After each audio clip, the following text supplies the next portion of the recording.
Hey Tony, Vince, how are you? yeah, I'm fine. I'm great. You? Right. Yeah, I'm good. Yeah, Uh, yeah, first time I've been here. Oh, yeah. is it only the two of us? At the moment there is, yeah. So tell Right. me what you're up to on this journey. What am I up to? Oh, no, I used to be on a journey. Right. Not on a journey anymore. I'm not on a journey anymore. So that's where you're up to. Yeah, nothing. Yeah, good I'm stuff. up to Yeah. nothing. Up to nothing. Mm, I saw an interview with you recently. That's how I happened to come here. And no, I'm not a seeker. No, my seeking ended many years ago. great. Excellent. Good stuff. Yeah. Yeah. Oh, you'll be very helpful here as hopefully we'll Oh, just before we start, you're associated with Liberation Unleashed. I guided at Liberation Unleashed for Ah, a long yeah. time, yes. Yeah. It's funny. It's funny. I signed up to Liberation Unleashed many years ago. It must have been 20 years ago, and so I was asked this question: do you exist? And I knew the answer they wanted, but I said no. I actually do exist. It means it depends on what you mean by you. And then so somebody was guiding me. Anyway, she sent me an email and said, look, this isn't really a living reality for me. So I ended up guiding her for the next 6 months by Right. email. Excellent. Hmm. Yeah, it's a funny one where we find ourselves at Liberation Unleashed for a whole variety of reasons. Yeah. Uh, I went there after waking up too, and it was just looking for companionship or looking for someone I could talk to or looking for confirmation or validity. I don't know, but well, there's that community aspect, I suppose, isn't mm, there? But no, it's just that first question, do you exist? I know they wanted me to say no because I don't exist as a personal entity, but in another way I do exist. So I yeah, thought it was the question was a little bit simplistic. yeah, I've had a lot of contact with what I would call kind of radical, neo Advaita types who make absolute statements, and it's like they want to lose the humanity in a way. It's mm, anyway, it's something I could talk about a long time, but anyway, no, my path was very much practice, very much practice. I meditated for more than 30 years, and then one day it all just dissolved. yeah. Fell away. Yeah, yeah. Would you say it was because of the meditation, or let me reframe that? What part did the meditation play in it, do you think? That's a very good question, Vince, because you can't find a causal link between the quantum leap of becoming unlimited from going from limited to unlimited. So the analogy I sometimes use is that say, well, look, it's like if you have a fruit tree and you're growing an apple, then if you water the root of the tree and you give it fertilizer and take care of it, you'll see that the apple it becomes more and more ripe, more and more mature. And all of that is kind of causal in a way. You can say, well, because I did this with the tree, the fruit is really healthy and it's grown.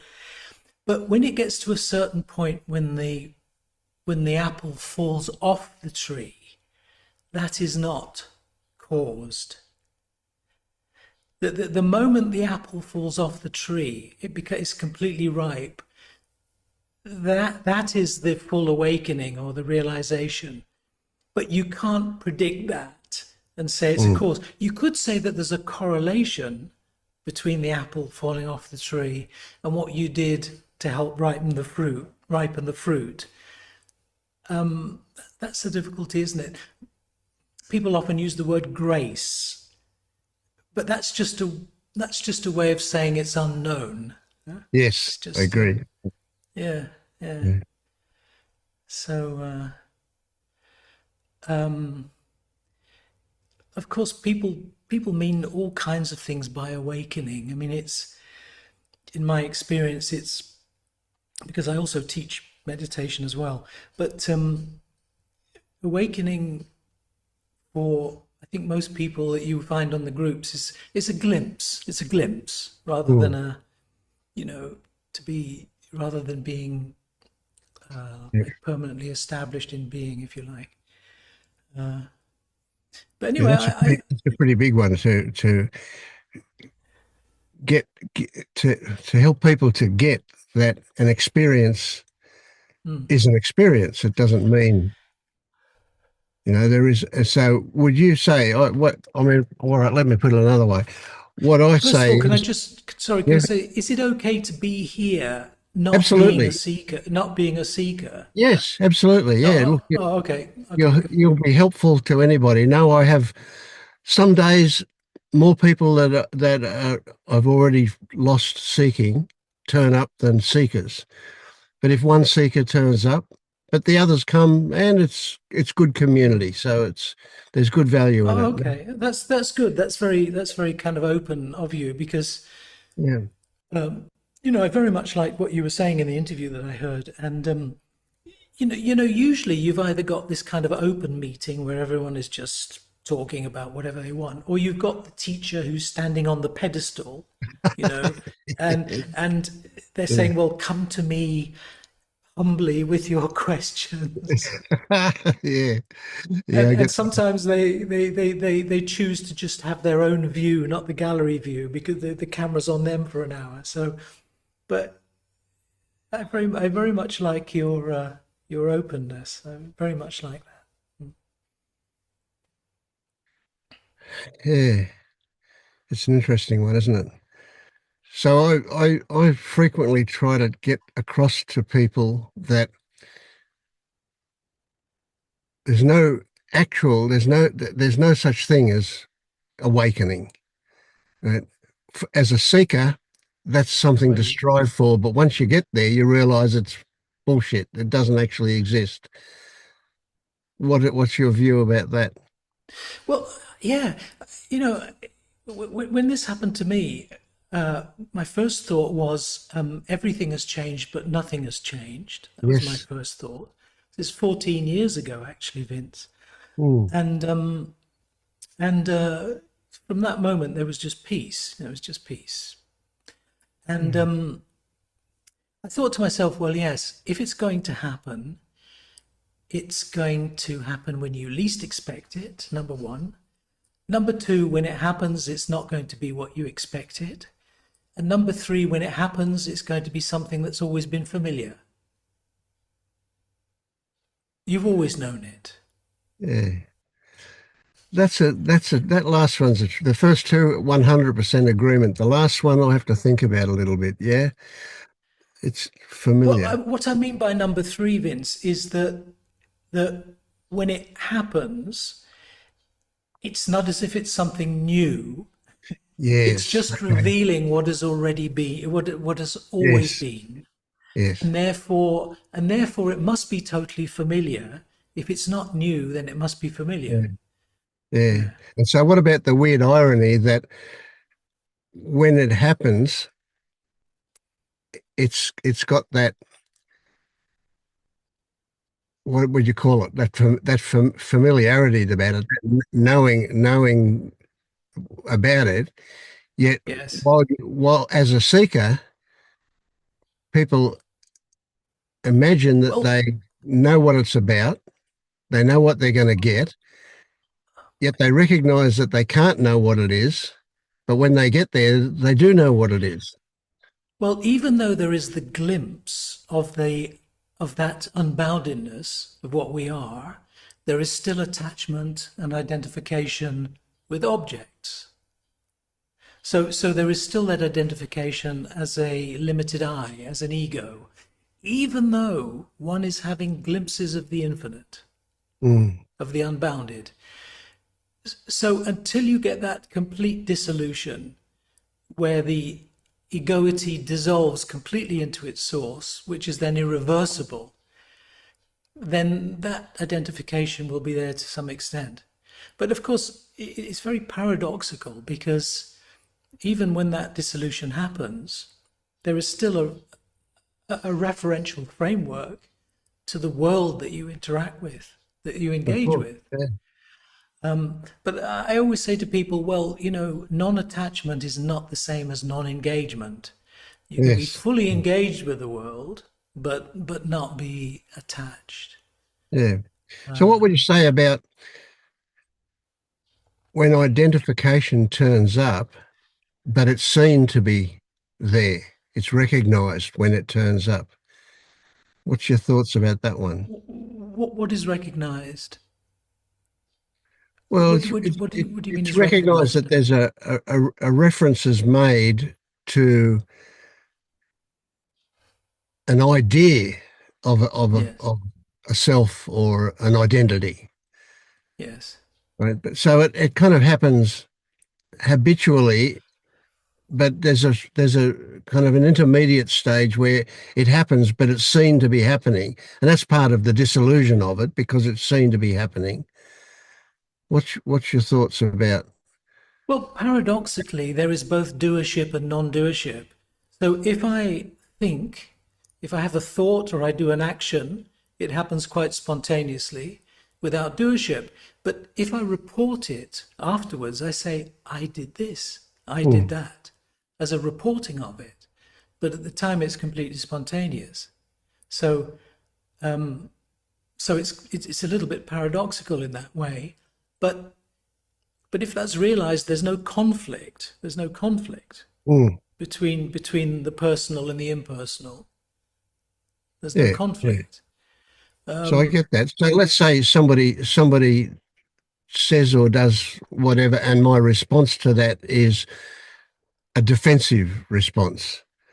Then Yes. I would say that I've got some identification there. But even as it's happening, I might recognise that it's happening, and that generally will short circuit it, so it won't keep going.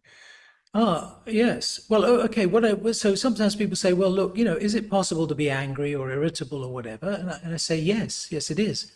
But I mean, if you look historically, you've had great masters who have had these great public debates where they're trying to prove their philosophical points and they want to win. I mean, they really want to win, yet they're unattached. I say, you see, I could get irritable about something, but it's like the difference between putting a foot, it's a difference between making a footprint in sand and making a footprint in the water. So if such irritation comes along, it's just bounces off. It's like trying to make a footprint in water. That's the way I would put it. Mm, But still, the whole human spectrum of experience and behavior, it's still there. But if peace is established, then that can't be overshadowed.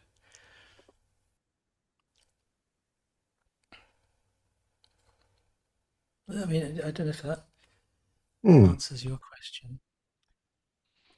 So many different ways of putting this, of course. Yes, yes, of course. Looking at it, yeah, yeah. Mm, mm. I don't know.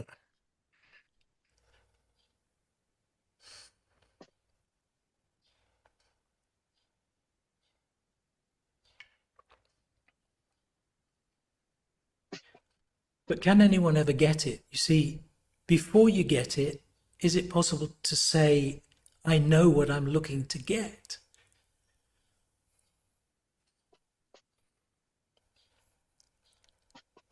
There isn't a way because there is that familiarity because you're already complete. If it's not a living reality, there is still some deep knowledge and intuition there that you are not limited, yet it's being obscured by, traditional spirituality would say it's being covered by the state of ignorance. But that if there's a glimpse there, then one wants to go further with it. I would say two things drive seeking. I think the suffering, the avoidance of suffering, what is common to everyone is no one wants to suffer. So there's the avoidance of suffering. Or one gets a glimpse of this unboundedness that is our true nature. And that glimpse makes you want to explore more. So I would say that they're the two main forces that drive Mm, mm, seeking. yeah.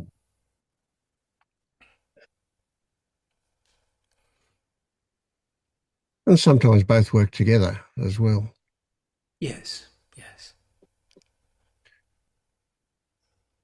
I find with some who come that have had an epiphany, have had a an experience that they will describe in various ways, but essentially, they'll say it was a incredibly blissful period of time. Even whether it lasts for sometimes it lasts for seconds, and they're remembering it 15 years later. Right? But sometimes it lasts for days, sometimes weeks, sometimes longer. When they turn up Mm. frequently, it that desire to get back to it becomes a roadblock, becomes a thing that makes it Ah, difficult for them. They're just so focused on that anything less than that isn't it. And so they discard yes. things. Yes. Yeah, yeah. So some people say, well, okay, that's a trap, trying to chase the bliss. Mm, But my answer to that is, well, so what? You see, you can't prevent it happening because if you've experienced some bliss, and I would say that bliss is your true nature, bliss consciousness, Sat Chit Ananda, bliss is your true nature. But if you've experienced some bliss through self-inquiry, meditation, or whatever, and then you get attached to it, you see, why wouldn't you? You see, you'd say, oh, that's very nice. I like that. That's a good experience. Why wouldn't you be attached to it? So to say, well, okay, this can be a trap. Well, yes, it could be a trap, but on the other hand, there's nothing to prevent it from happening because it just happens spontaneously. So I would say, well, okay, if you're trying to change, chase the bliss, well, okay, never mind about that, but just keep going back to silence. Because just keep going back to silence. It doesn't matter if you're chasing the bliss. Just keep doing that. mm. Put yourself in the road of it. Yeah. Because you can't prevent yourself from wanting to chase the bliss.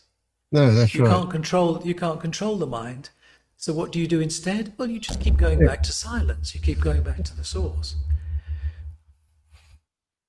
It's hard to get people to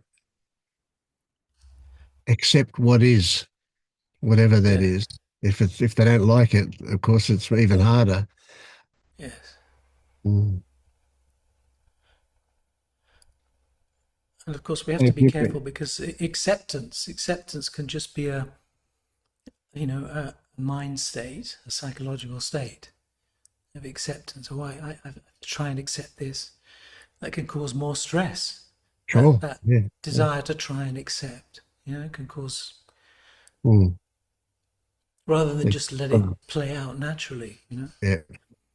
Trying anything, of course, is a trap. Yeah. Yeah. Mm. So how's things been for you, Leonard? Quite fine. Um, I mean, I don't work at the moment, so I enjoy reading. I enjoy reading philosophy, but then it's like a bit ambivalent because sometimes I enjoy it because those thoughts are just beautiful or they give me like an interesting perspective, but I still think I should not believe in those things. I mean, it's like nice stories, nice perspectives, but I shouldn't take it too seriously. What I did before, I think, for many years, like I was always very identified with things I read and I liked. And yeah, um, but yeah, I'm a bit wondering like what is this all about? Why do I need that? Like why am I still searching for something maybe? But then I started to read like some philosophers that are like very skeptical. And it's interesting because there are actually like philosophers who talk exactly about this thing about that the senses and the information that you get, and you actually can't tell if it's real or not because it's just like dependent on your sense organs and so on. And that's kind of really interesting because, yeah, but still, I'm wondering like, um, mm, yeah, I think there are still some kind of, I'm not sure if beliefs, but um, I find myself thinking sometimes like, okay, is there an absolute reality or something like that? And then I notice that that is like really grasping for something to hold on.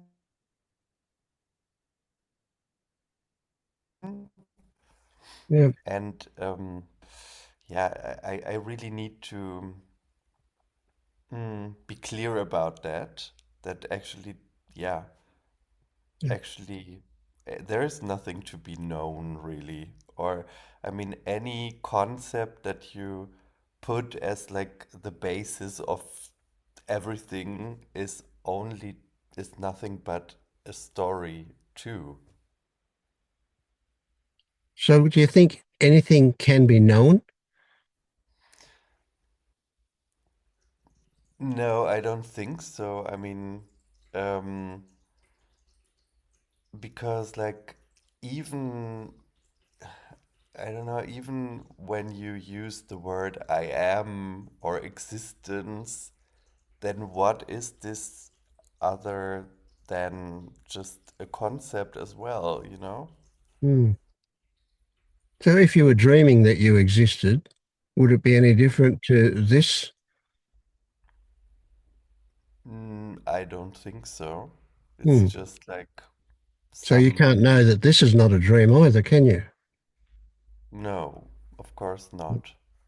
So what if we said, I mean, I've come to the conclusion that I can't know anything. All Mm. I've got are some beliefs. Yeah, beliefs and And every stories. belief could be questioned.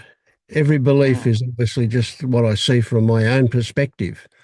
So who knows if it's right or not, you know? So there's Mm. really not even a right belief. There's just a belief. Hmm? Yeah, what I found, like going back to this philosophy stuff, there was like a Greek philosopher, skeptic, who said like um, we can't know that the sun rises every day. It's just like we are just used to it being so, but it could be not like that the next Mm. day, maybe. So we can't Yeah, know who that. knows? Yeah. What could happen? Yeah. Yeah. So how do you feel about no absolute answers can exist for you? Mm. Yeah, it's like again total freedom. And yeah, the as I think most human beings experience it freeling, right? Hello? Yeah, your internet's playing up a bit. Ah, yeah. Mm. So, what about when you find yourself wanting an answer? How do you respond to that? Um, I think it's a bit like it's a bit similar to not having the courage to be free or something, because you need an authority who tells you what is the truth. And that's why I read this philosophy, because I want somebody to confirm Mm. something. I don't know. It's like yeah. So, And do you think you'll ever get to the point where you will be your own authority and you will say in an authoritative way that there is no absolute in my experience? There may be an mm, absolute, but I can't experience it. I mm, just have human senses. So that's all I've got is an interpretation. And I could be dreaming. So who knows? oh. Yeah, I guess I'm kind of close to this point because I'm aware of it being like I'm aware of looking for an authority to tell me what Mm. what existence is or something. So So it's a little bit funny to think that we give the written word more uh, authority than our own conclusions sometimes. yeah, Yeah. mm, yeah, And yet that was just somebody else's opinion that when they wrote mm. it down. Yeah.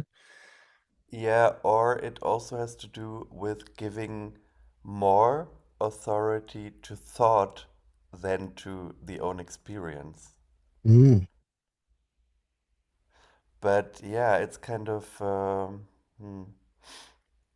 I mean, anyway, thoughts are never really new. It's just like something remembered or like given from generation to generation from one, I don't know, philosopher Yeah, to yeah, the yeah. other in this Constantly case. involved as well. Yes. Yeah, Yeah. yeah, yeah. So And then, yeah. let's ask Tony what his thoughts are about what you've said so far. Well, first of all, I would say if you enjoy philosophy and it's an interest, then pursue it. Yeah, nothing wrong with that. If you're what you're interested in life is worth pursuing. But it is useful to know that you can't know anything because, if I look at this glass, can I say I know it? I mean, there's a view of the glass, but if I turn it a different way, it looks different. If I change the lighting, I can't really know any object. Like there's an appearance, some kind of appearance, but I can't say I know this glass. Just impossible to know any object. But I mean, that poses the question, if I don't know that, if I don't know an object, what is it that I know? Is there anything that I know? Do you think there's anything that you know?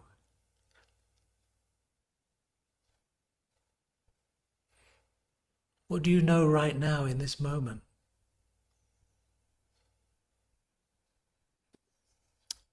Mm,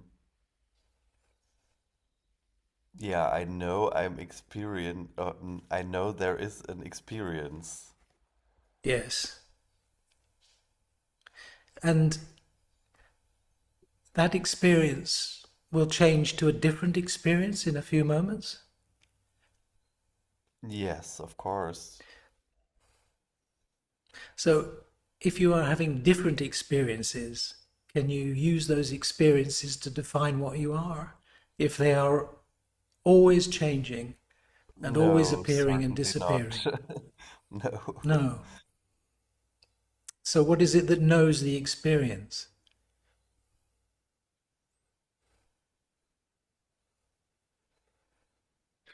Without going to logic, Yes. Just go there.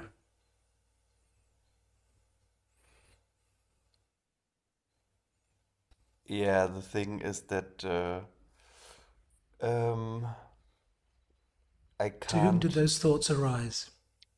yeah, I can't access this question without thinking. So, mm, Say I. Just say I. mhm.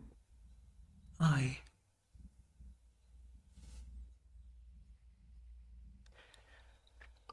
Is the I changing? Is the I am changing?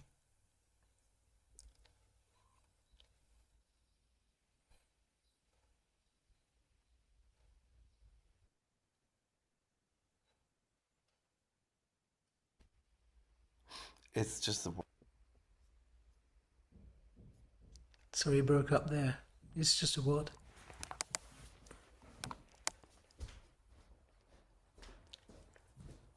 I. I am.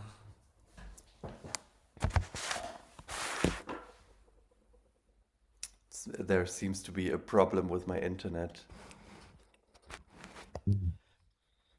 seems all right at the moment. Yeah.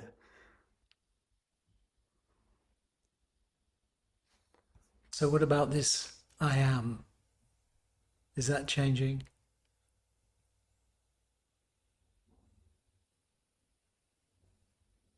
Mm, I don't know. For me, it's just like it's just a word. Like I can say I am, but what? Don't think. Don't think. Just Just feel. Just feel. I am. Just feel it. No thinking, no words, no labels.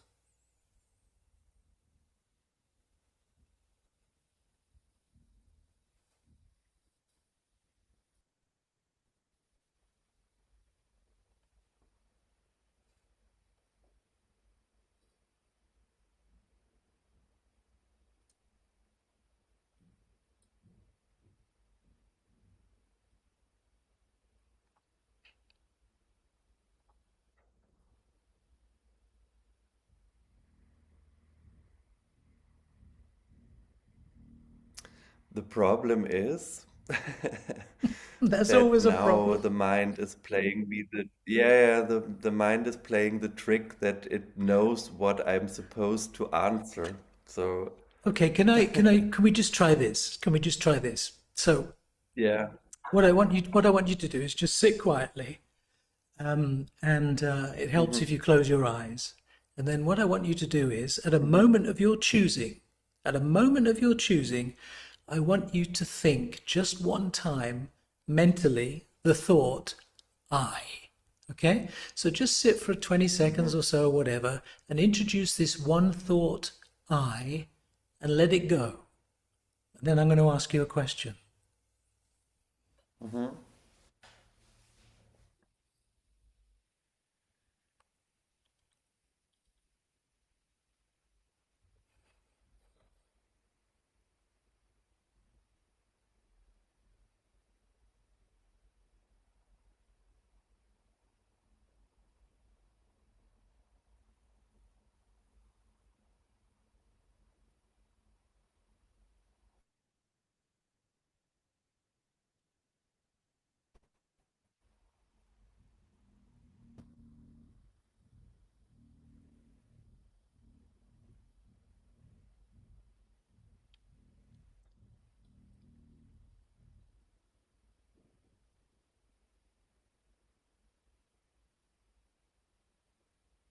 When you finish, just open your eyes. Here's the question. What did you experience immediately after you thought I?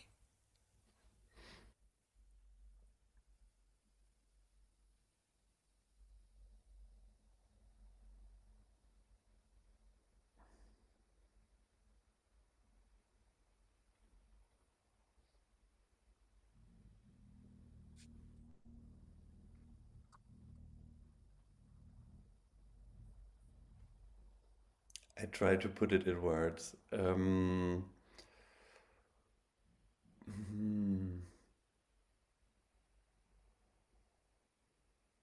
like a collection of experiences. Before the experiences, immediately after I, and before the experiences, what was there?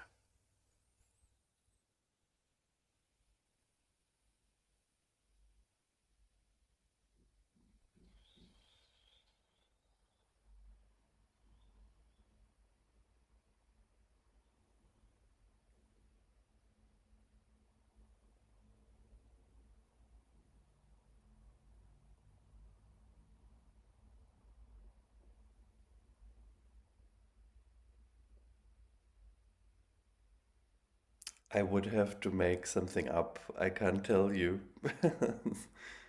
Was there something in between I and the next thought?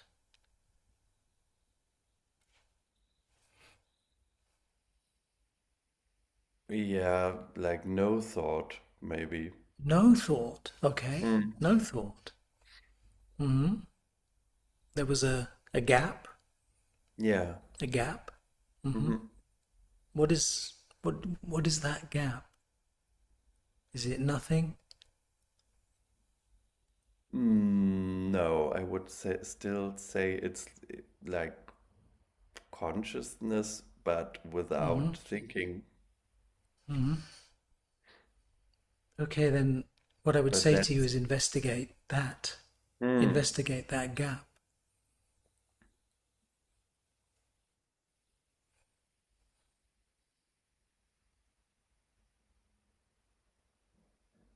No thoughts, just a gap, awareness.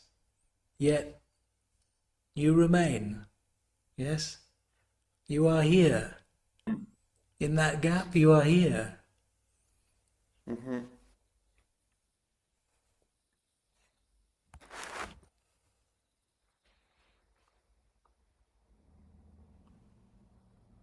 Okay. Thank you. Sorry, it's still like I just should restart my internet maybe. Yes, it's locked up again. Hmm.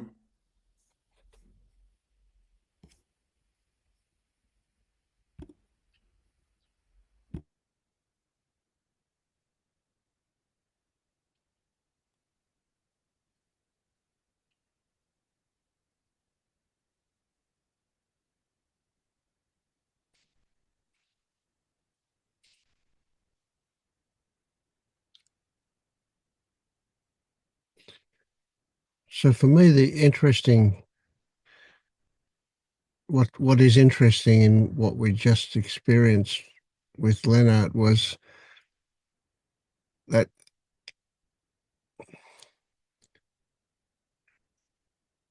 remnant of seeking that turns up. The bit that thinks this is not enough, or that there's something else to be found. Mm.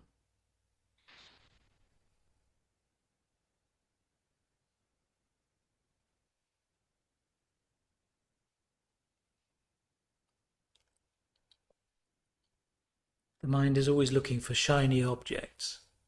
Hmm. Yeah, exactly. But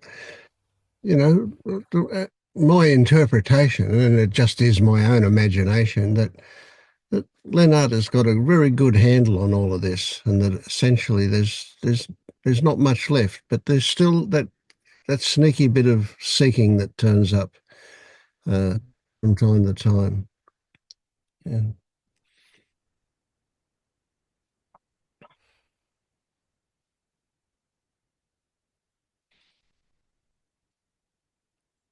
You record these, so do you put them on your YouTube channel?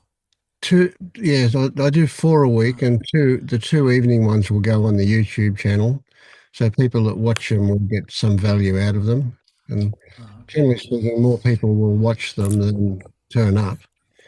But I do Yeah, okay. two others of a morning that I don't publish publicly. I do record them, but they're only available to attendees Mm, if they yeah. request it. Yeah. Oh yes, I got the link from your website. Yeah. Hey, Jack, Morning, evening. how's things for you with your Father Christmas hat on? Uh,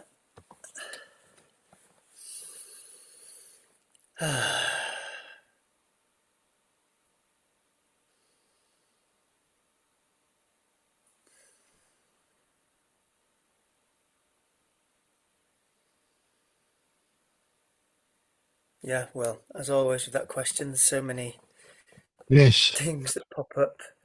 Uh,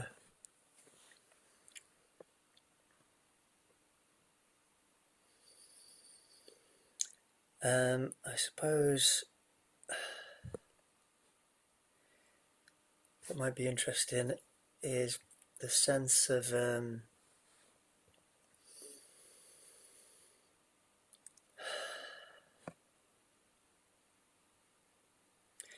suffering, I suppose, in a most more general sense. Um,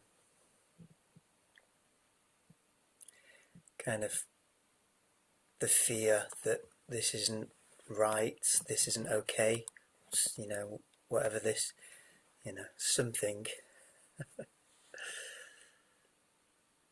So let's just look at that one for a bit. This isn't okay. Is it? Would you saying? Are you saying something's missing, or something's not the way it should be, or just dig into that one a little bit. What do you mean not okay? Yeah, yeah, but those things that you said, there's quite often, well, at the moment, I have a familiar sense of,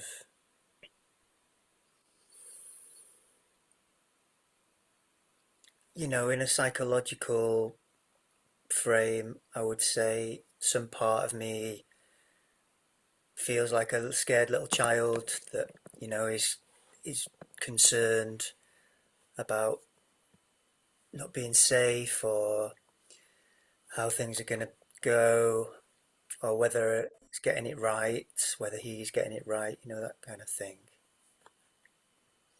Hmm. Yeah, I guess that my sense of it is that has quite an influence on my day-to-day experience. Um, and I think a lot of my day-to-day living, internal living, is about um, kind of managing that, whether it's an allowing approach or an expressing or a calming, those kind of things.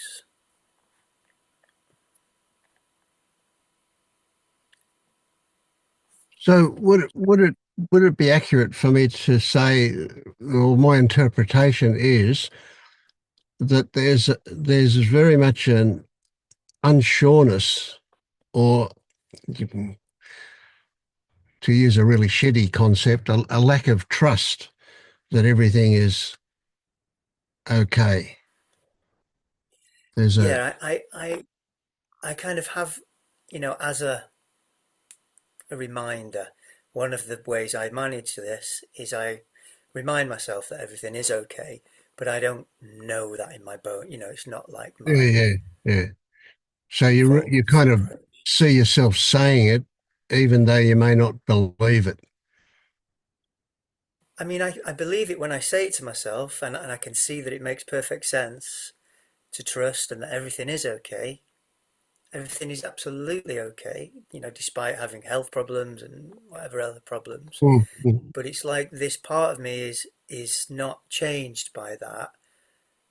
I don't know if it's changed. Maybe it's changed, but then it comes back or it reverts or that kind of Right. thing. Okay. So can you I mean, I'm not asking you to describe it, but can you identify that part? Does it seem to have uh, an independence or an inherent mm, completeness? I don't quite know how to put it. Does it tell me about that part? What is that part of you that keeps on raising its ugly head up and saying something's not right, Jed? Can you Okay. identify that Um, part? Can you describe some characteristics of it? Does it seem like you now, or does it seem like you from the past, or does it seem like the devil in you, or what? How would you put it?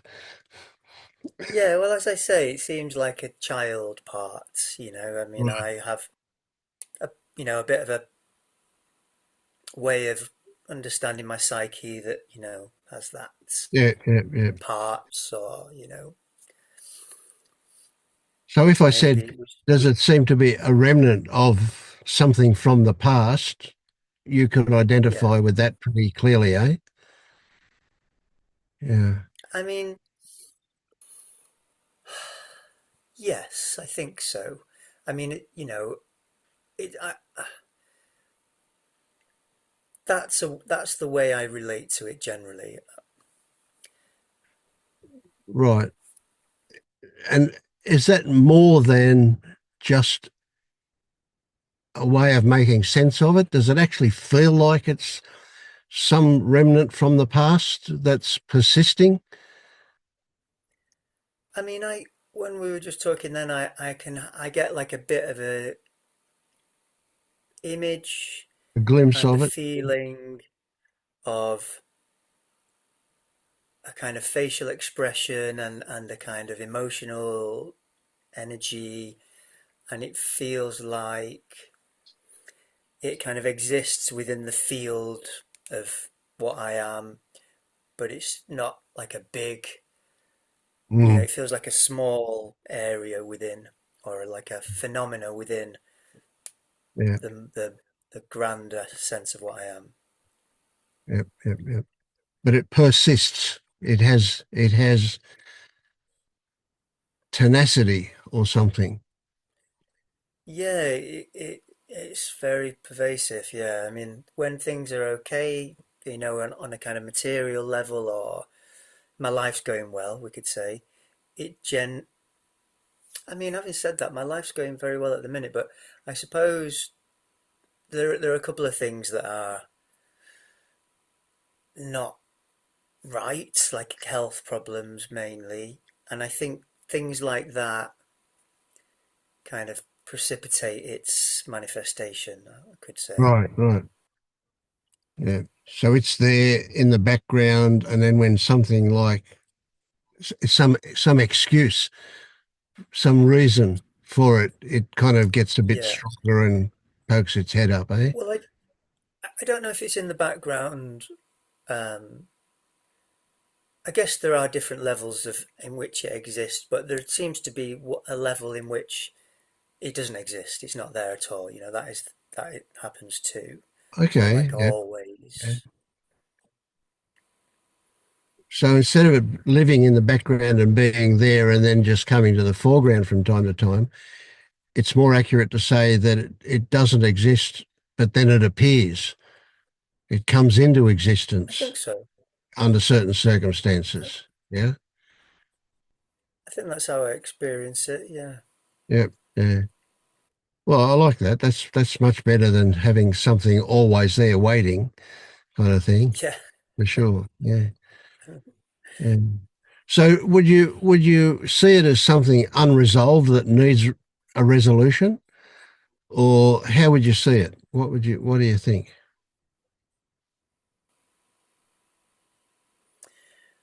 Well, I I I have various thoughts on that. Sometimes I think, yeah, it could be healed. Whether it maybe I could say, yeah, it needs to be healed. And then other times I think, well, the healing is just in relating to it differently. And Mm. um, But you don't do that. yeah, You're not sorry. related to it differently, are you? Well, sometimes I do, but uh, What happens when you it's do? like when I do, it's all fine. I'll have a big breath and feel compassion and kindness and tenderness, and everything's okay. But it seems like the kind of not liking it also persists, comes Right, back. right. Persists, not necessarily true, but comes back as a kind of default, and I have to go through the process again of reminding myself, remembering, just relate to it differently. It's fine. Give it some love, accept it, whatever, and Mm. then everything's okay again. And then I go back into this habitual, more Yeah, yeah, conflicted relationship, yeah. I suppose. So I've got this little weird little picture that turned up where, now, if we could channel it all into the little finger on your left hand and then chop your little finger off and you didn't have it anymore, would you do that? Probably would, yeah. I don't know why that one came up, but yeah. So, Yeah. I mean, we kind of we know at a theoretical level that, well, it is what it is, and it's not actually what you interpret it to be, but that's okay. It is what it is, and if we had absolute acceptance of it, which is a great theory, then it wouldn't matter. It wouldn't have the effect that it has now. It's the resistance to it, that part that What feels seems to like it's happen, not I right. think, Yeah. what You I'm go on. remembering now is that,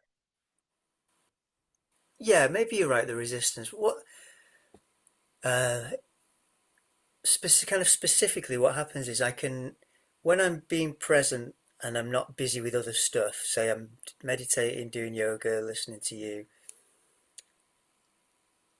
and I'll remember, or I'm just calm my nervous system down and just be present with whatever is, everything's fine. And then it seems to be, this is kind of my story, when I'm busy doing tasks, It sneaks it's in. like the it's like the habitual, more non-accepting way just comes, takes over, you know.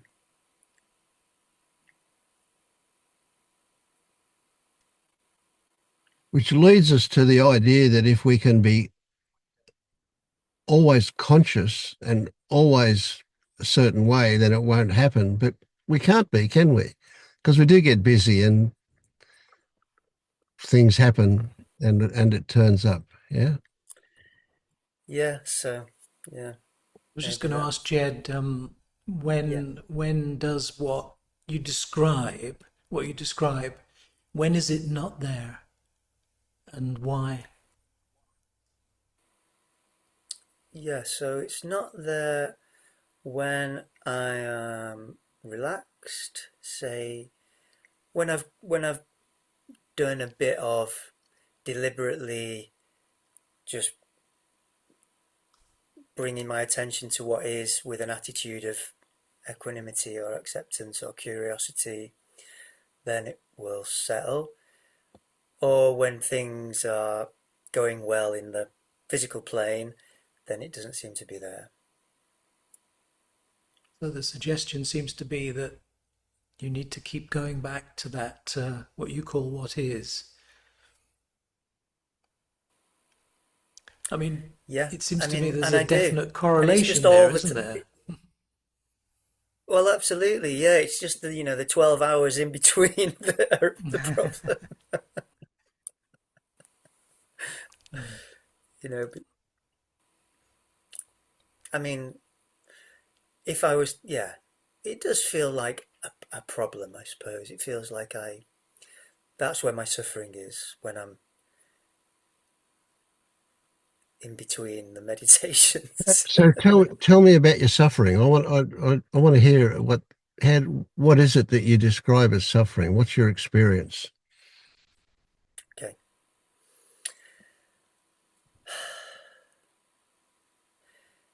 So I could say my nervous system is overly activated and I feel frazzled. I feel kind of urgent and tense and uh, a bit scared, a bit anxious and that kind of stuff. My body feels full of bits of tension and kind of nervous energy. Mm. Mm. Oh, it sounds shitty. Yeah.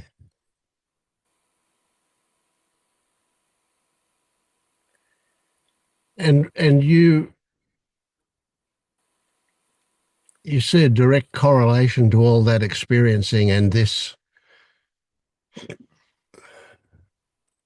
will we call it a thing that this experience of this coming up is I directly mean, I think related to that? I think there are kind of different versions of it, but there are similar w- wounded parts, I could say, from my childhood, perhaps, that can Okay. manifest in slightly different ways and in slightly different circumstances. But Right. So here right now I'm hearing something really substantial here. Wounded parts from childhood needed healing. Yeah. I mean, it's a version, isn't it? I'm not Yeah, saying that yeah. that's an It's a absolute way of truth, but describing it. Yeah, yeah, sure. But if you were to look right now, you're not going to find it. No surgeon is going to find it. No amount of physical investigation is going to find any of that, is it? guess not. So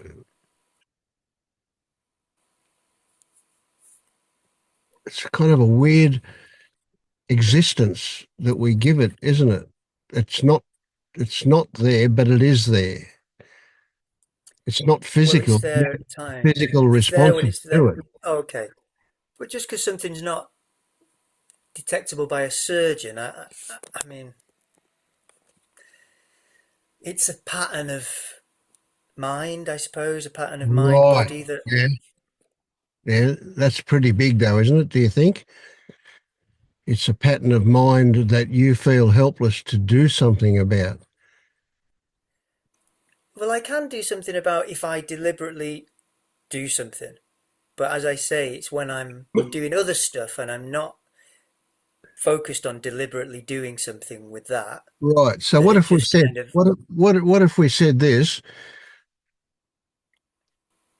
that when you what you're describing is deliberately doing something about it isn't a function of choice or decision or control. It appears that way, but it's not actually. Right, that just turns up afterwards to describe a whole bunch of conditions that have turned up that actually Yeah, of course, I'm describing it changed as it. if I was the doer of that. Yeah, But yeah, yeah, I yeah, could, I could use other language. But what I mean is when there's an engagement, yeah, a yeah, yeah, deliberate, focused yeah. I engagement get that. with that. I hear you. Yeah. So what I'm saying though is that even at an unconscious level, you can access all of the conditions necessary to get rid of that, to change it, to change your experience of it. And it appears like you can do it under certain circumstances, but you do it. Your body knows, your being knows how to do it.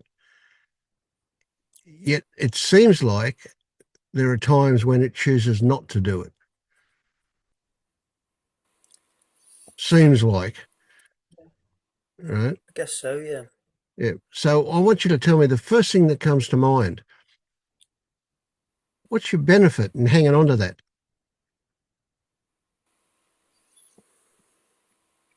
Um, some sense of getting sympathy and pity. Right. Yeah. And from who? From your non-existent parents? From your partner? From Yeah. yourself? Well, my mum popped up. Yeah. And that ain't ever going to happen, is it? No, that's true. Mm. So let's go one step further and let's say, if you were to get that, let's imagine in getting that, how would it change things for you? You get that sympathy, that connection, that warmth, that whatever it is that's designed to get you. Let's imagine you're getting it. Mm.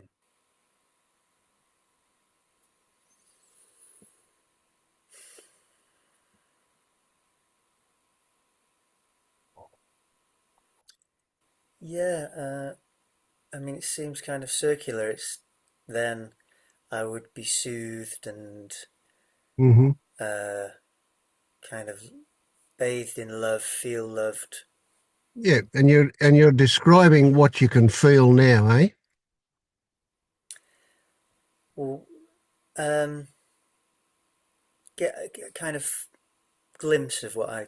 It's not quite what I'm feeling, but I can have a memory of it, I suppose. Or Mm. yeah, I suppose it doesn't feel like it's a full feeling. It's just a tiny flicker of it, I Yeah, yeah, suppose. yeah. But you know, it seems kind of circular because that's kind of how I feel when I'm okay. You know, I mean, Mm. I You guess it's a get it bit when you're different okay. because Yeah, yeah. And it's a and bit guess different what? because I think when there's another. You're going. Well, I was going to say this. It seems a bit different when there's another human involved in. You know, in it's not quite the same as being on my own and feeling Yes, content. yeah, yeah, You know, there's a mothering that is yeah, got an extra bit of comfort or beauty or something. yeah, yeah. I get that, isn't it? That's a big one.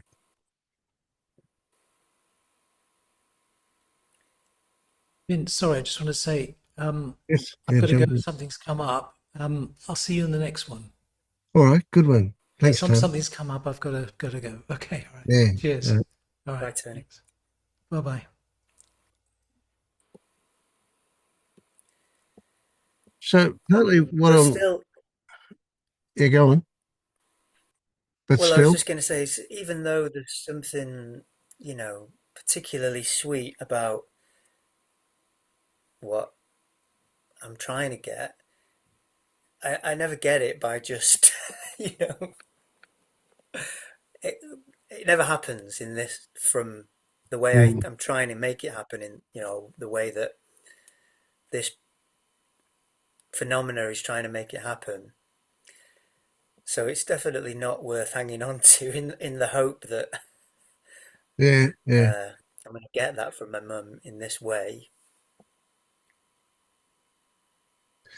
But part of what I was hoping you would recognise is that in a variety of way, although incomplete or insufficient maybe, but that you are capable of giving that to yourself, and you did. You accessed at least a reflection of that in Yeah, in in that in that thing. Yeah.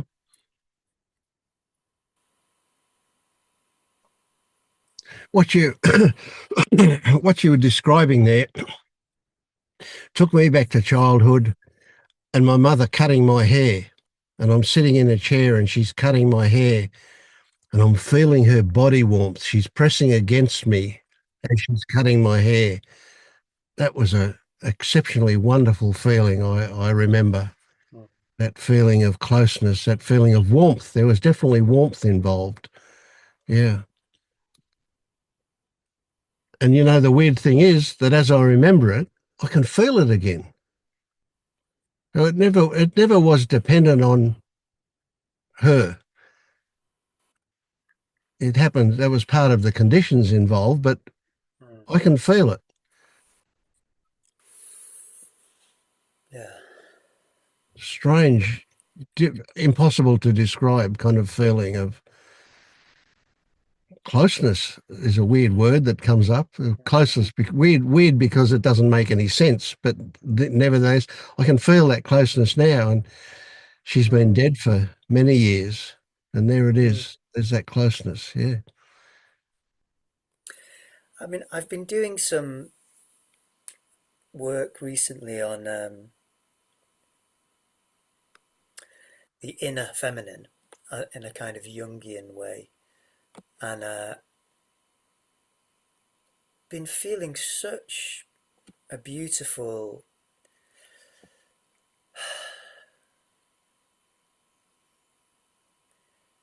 a kind of sensual bliss yeah, um, in my body, being on my own, just by having the intention of yeah, finding my inner feminine, yeah, and yeah.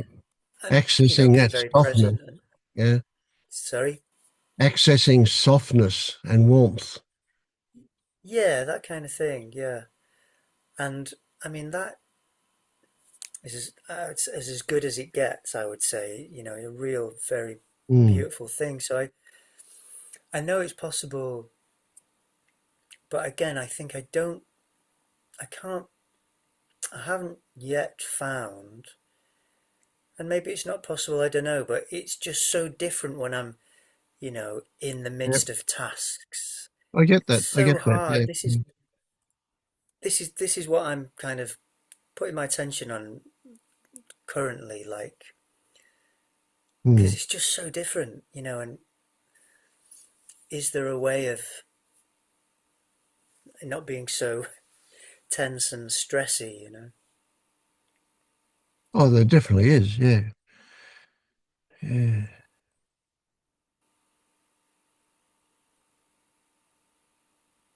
One of what comes to mind here, and it's perhaps it's related to the story I was working on today. One of the things that we learned from our early childhood that was totally inappropriate is conditional. Love is conditional. Acceptance is conditional. Approval is conditional. And that conditional thing is what we carry with us, why we still miss it now, because we Mm, didn't fulfill all of the conditions in order to deserve mm, or to get it. Yeah. mm. And it's like now that they're gone or not around or circumstances are different, it's not possible to fulfill all of those conditions and get what would only be given conditionally. Yeah, I can see that.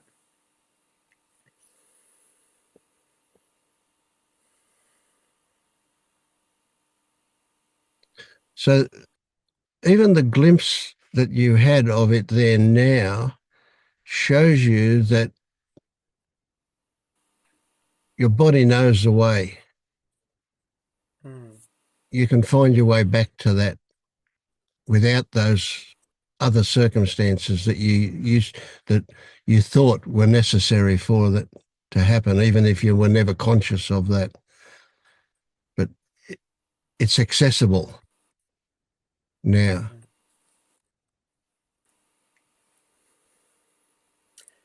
Yeah, I guess I've got some kind of story that it's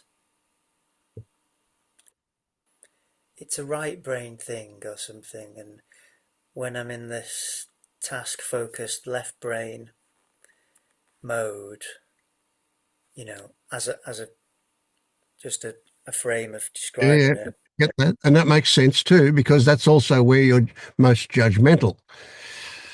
Right.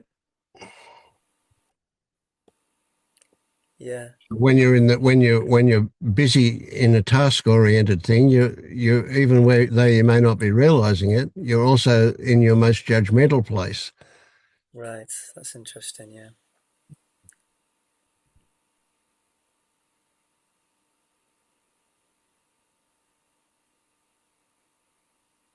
So a background thing of what I would love for you to have seen or realized is that it doesn't make sense to say it like this, but I don't know a better way to say it, that you are complete, that you've got everything you need accessible to you. The whole world, everybody and everything is all available to you now.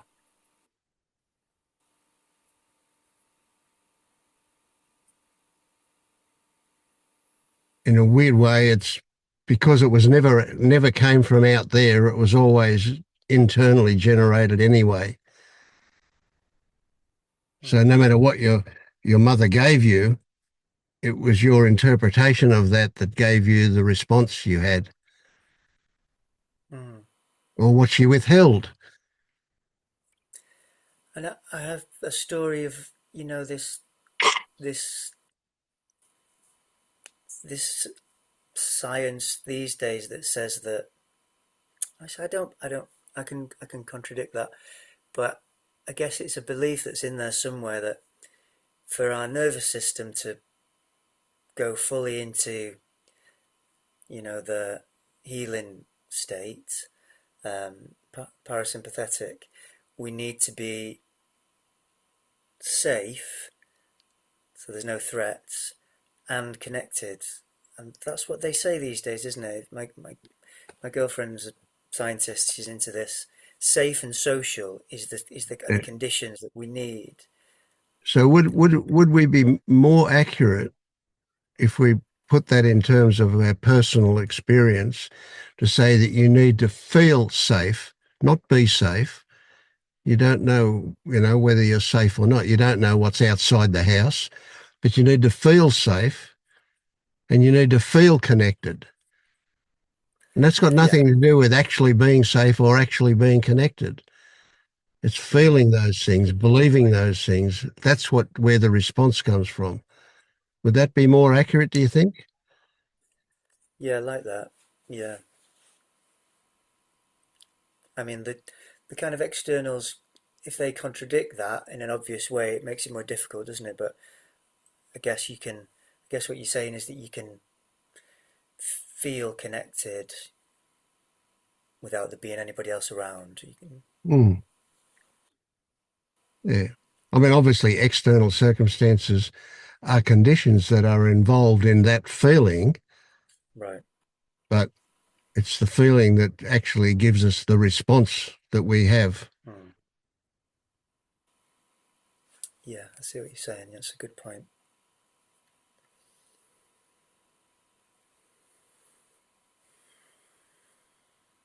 And it's kind of a weird one in this aspect of this stuff that we've seen referred to as non-duality or Advaita or whatever. That once we accept that we're totally alone, then we can experience being part of everything and everybody. But we have to kind of transcend the initial thing that says, we are dependent on others in order to be totally alone, and then in order to access the continuum that is everybody and everything. But it's not because we depend on it, but because it is the way it is. So it's a tricky one. There's a bit of an irony, a bit of a paradox in it that in that whole thing as well. It's like the scientists will say, to be happy and healthy, we need meaning in our life. We need to have a purpose. Well, it's obvious that meaning and purpose are both constructs. They're total stories. Yet beyond that, there is absolute meaning and purpose, but it's not in the Mm. traditional sense. We can't. It's something that's discovered in that continuum again, in that other level. That there is the meaning of life is to live. The purpose of life is to be alive. and in that is um, infinite beauty and infinite everything. Yeah. Yeah, I get that one pretty much. But the first one, the being completely alone, yeah, and then in that continuum, or in that accessing the continuum in which we're all part of the same continuum, I don't I don't think I've ever really got that bit. No, you won't, and you won't get it. You won't get it intellectually. It's not. It's not available intellectually. I mean, there is a Or kind in of, experience. there's a kind of a story you can have that makes a bit of sense, but nevertheless, no, it's just something you have to experience. It's you will you will. I hear it described, and I have a personal experience of describing it as I am it and it is me, and they, I am them and they are me. So, but it's an experience. It's just a shitty words about the experience. So yeah, don't worry about it at an intellectual level. You'll never get it there. Yeah, but you will experience it. Yeah, no, Yeah.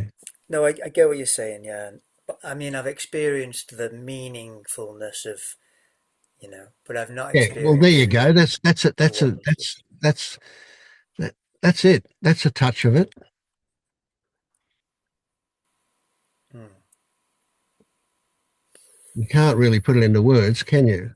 There's just this overwhelming feeling of, oh, oh, oh. Yeah.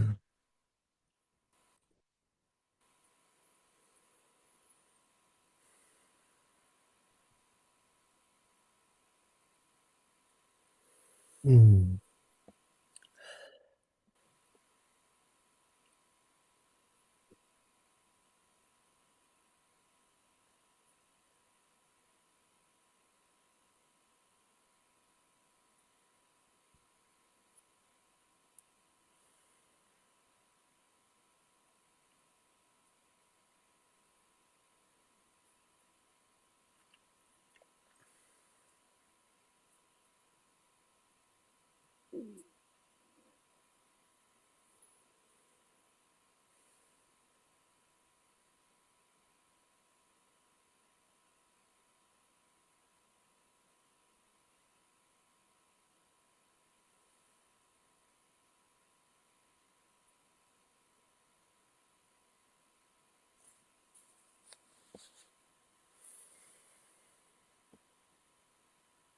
How have you been, Suzanne?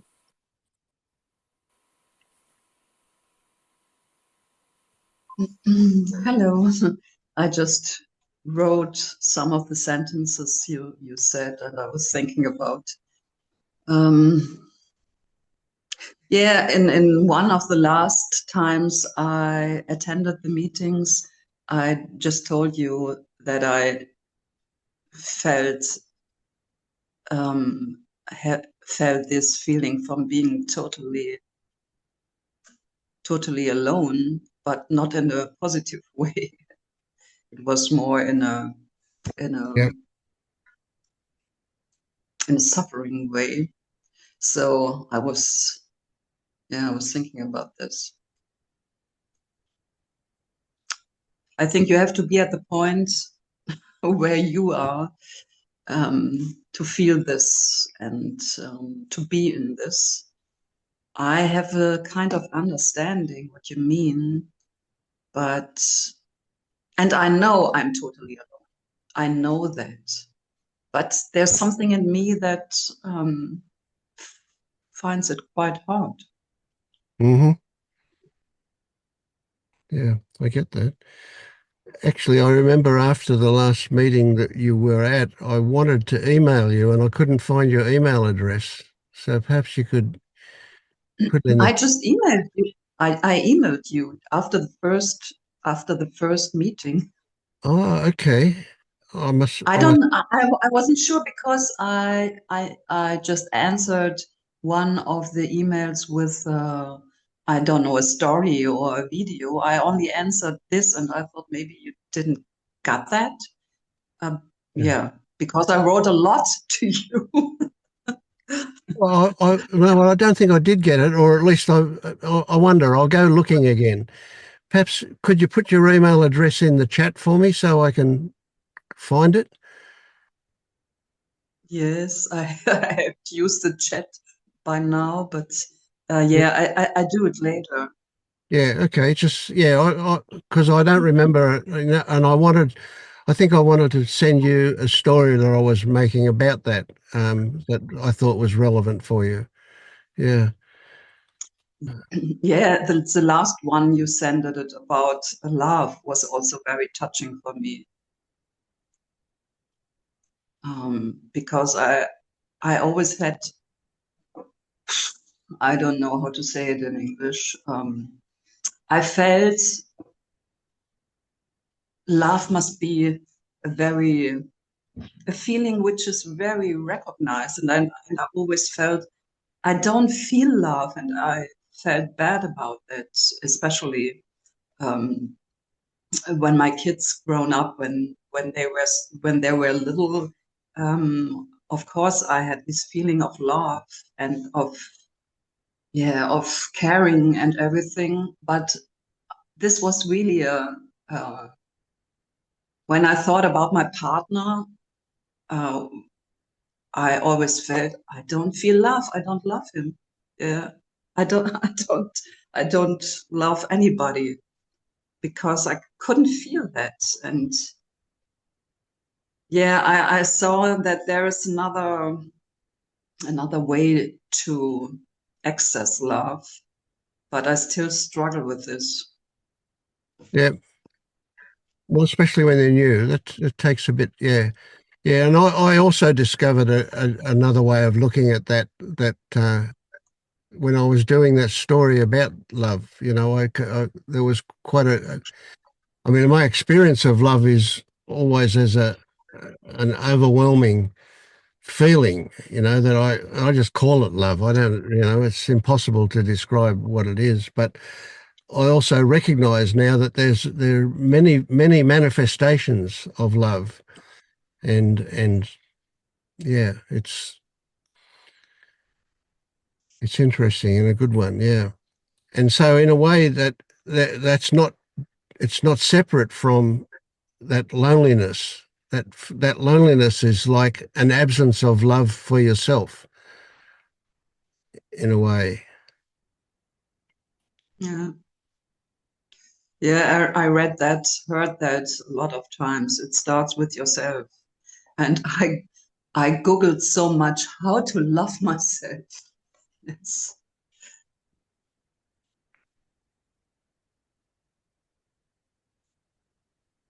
Yeah.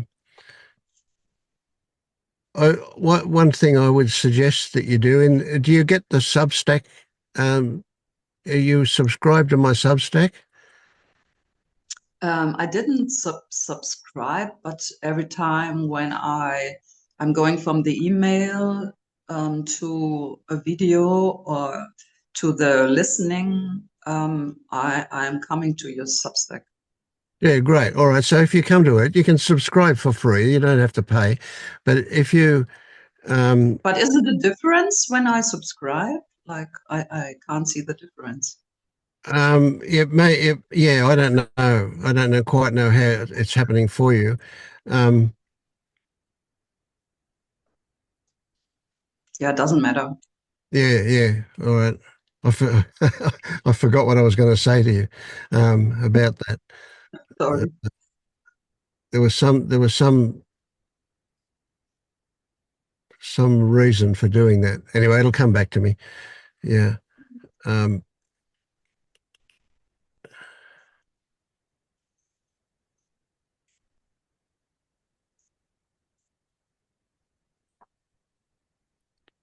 yeah, it doesn't matter.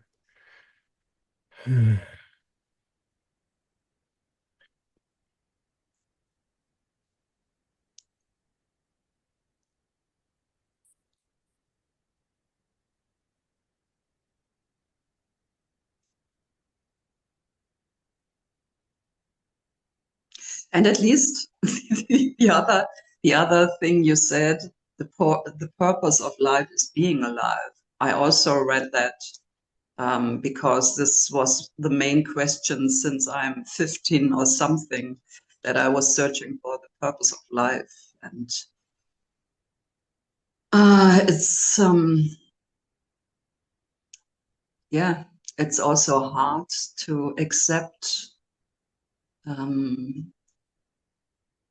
that there's nothing coming from the outside, something's coming in my mind or somewhere else, what is showing me the way, the path. I don't know. It's like from I don't know what yeah, how to live. Yeah. And this is why I always go into doing, just have the feeling to be someone about doing something. But Yes. yeah, and that drove me into yeah, like burnout. And Yep. And it would no matter how much you do, no matter how successful you are, it doesn't give you a sense of completion or a sense of satisfaction. Yeah.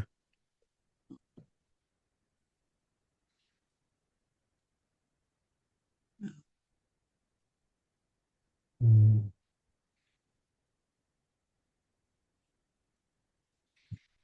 You might say as a description that you're in an existential hole. yes, but since years, decades, so Mm.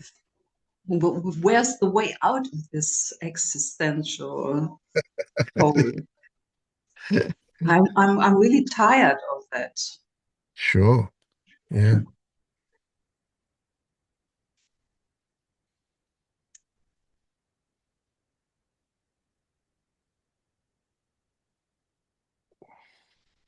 And it really makes me like doing nothing. There's nothing really um, apart from reading books or looking YouTubes. What?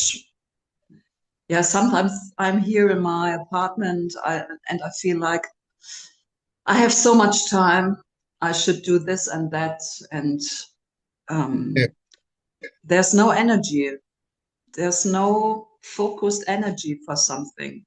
Yeah. I also have to motivate myself to go outside and yeah, just take a walk or something.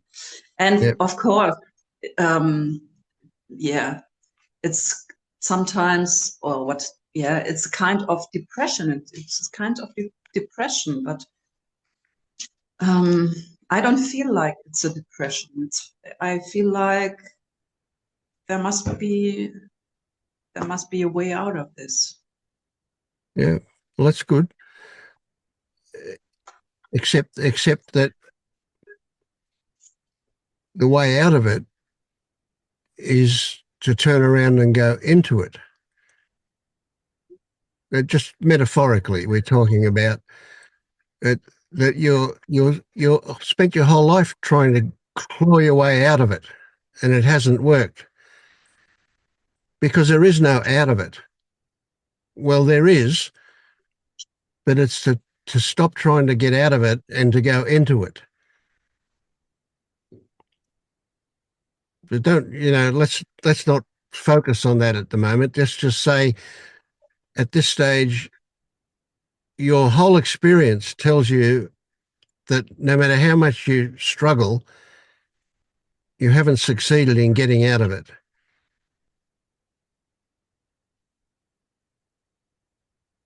And the definition of insanity, or a definition of insanity, is to keep doing the same thing and expect different results.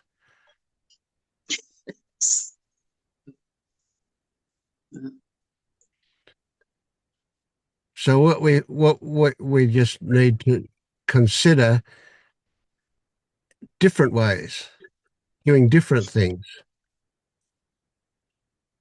And the first step is to stop trying to get out of it,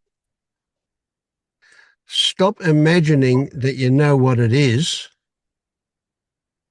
and just accept this, whatever this is, without even knowing what it is. Mm. And then we can get a foothold and start to do something.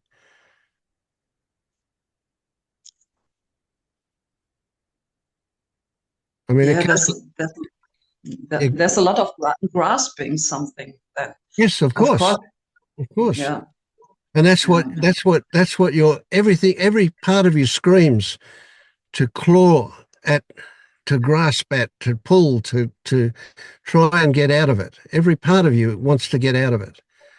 So it's counterintuitive what I'm saying, to stop trying to get out, and we can find a doorway. But it's not in front of us, it's behind us. We have to turn around.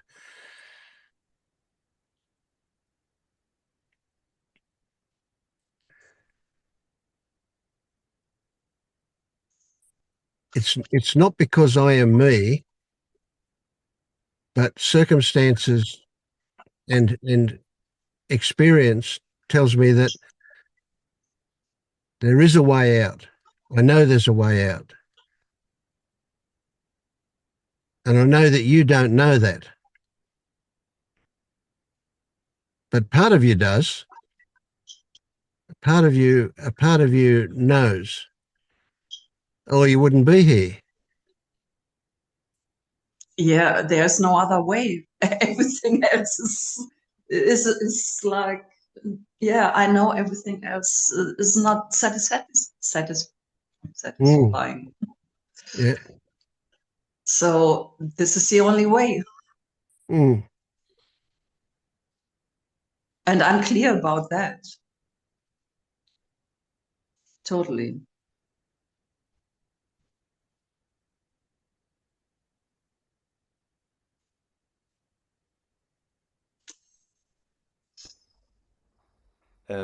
Can I jump in? Yeah, I just I was just thinking about, I mean, if there was really a meaning to life, and then that would mean that you would have to fulfill it.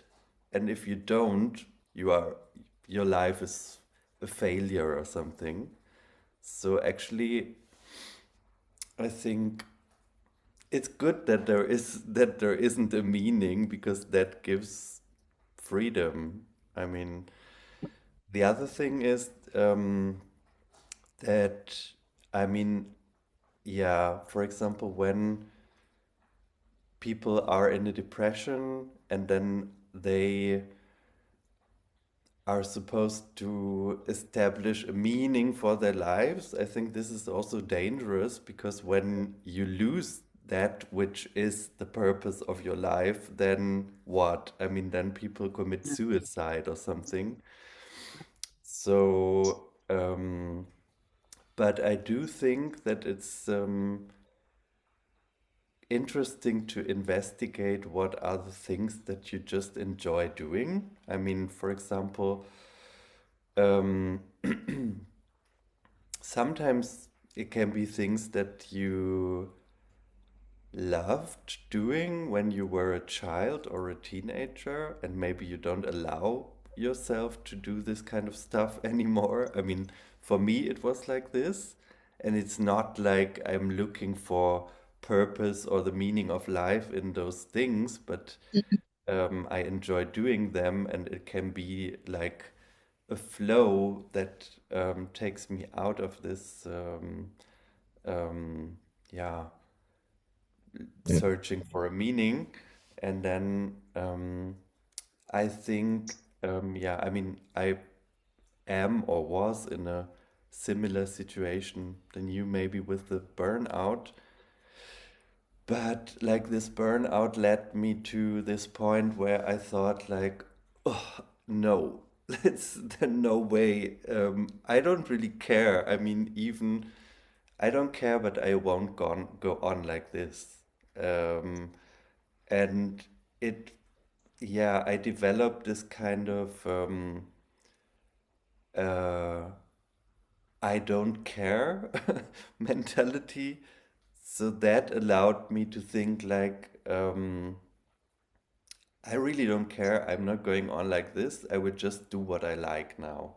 I mean, that's not to say that life works like this. It's just like, um, it doesn't matter. I mean, then it means that I'm unemployed now, but I will, I mean, I don't know how to explain this, but it's like, um, if I play this game or not, I mean, it's doesn't really make a difference because if I don't play the game, then I'm just the one who doesn't want to play the game within this game, you know? I mean, don't know if I it's understandable, but I mean, you don't have any other chance than to live this life. And I see it sometimes as a game which doesn't have any sense, maybe, but I don't have any other opportunity than to play this game. I can also say I won't play this game, but then I'm just the character who refuses to play within the game. So yeah, um, yeah. I mean, I understand that when when you feel depressed, then this kind of message doesn't really sound. Mm, Yeah. One of the things you said, Lennart, that I think is really relevant, that makes, a good point, and it's a message I'd like everybody to get, and that is that we there's value in looking for tiny little, very subtle clues that we're changing. So we can have small moments of feeling a certain way, of thinking a certain way, of responding to to whatever life is offering. And sometimes those moments might only last for seconds, but they're very significant if we notice them. They're insignificant if we don't notice them. They pass over and they're gone. But if we do notice them, they accumulate. And that helps us get to a point where we can start to see bigger cracks in our suffering, in whatever it is that we're reacting to. So maybe, um, yeah, go on. yeah, yeah, another thing, I mean, I said before that sometimes do feel inspired by philosophy. And there was one philosopher that, yeah, it doesn't matter. It's just like um, he makes this difference of between um, looking at things or persons as an it or as a you. And sometimes I really feel also very alone or disconnected.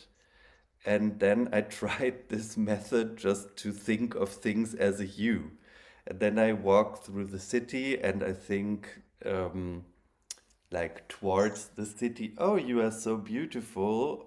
I mean, it sounds stupid, but it works for me because it's like establishing a relationship with Hmm. things. I mean, that is only imagined, but it does work for me because if I just think like, oh, it is there and I am here, then it feels really disconnected. So, Mm, yeah. Yeah, that's a good one. Yeah, I have to say, like, I'm not a good player. I don't know if I was in my childhood somebody who likes to play. But yeah, when my kids were in that age, I always thought, oh no, I don't like to play. I don't know. Um, uh, I don't know if I lost something, but yeah, th maybe this is because it's so hard for me. Of course, I'm thinking about what would give me a feeling uh, of fun, of joy. But it's really hard for me to find something. um,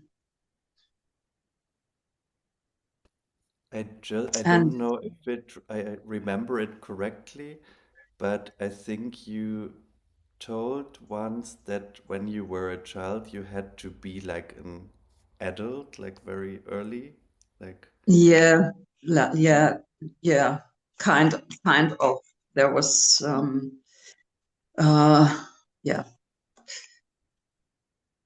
I don't remember my childhood very much. This is also, I'm thinking about, did I play in an age?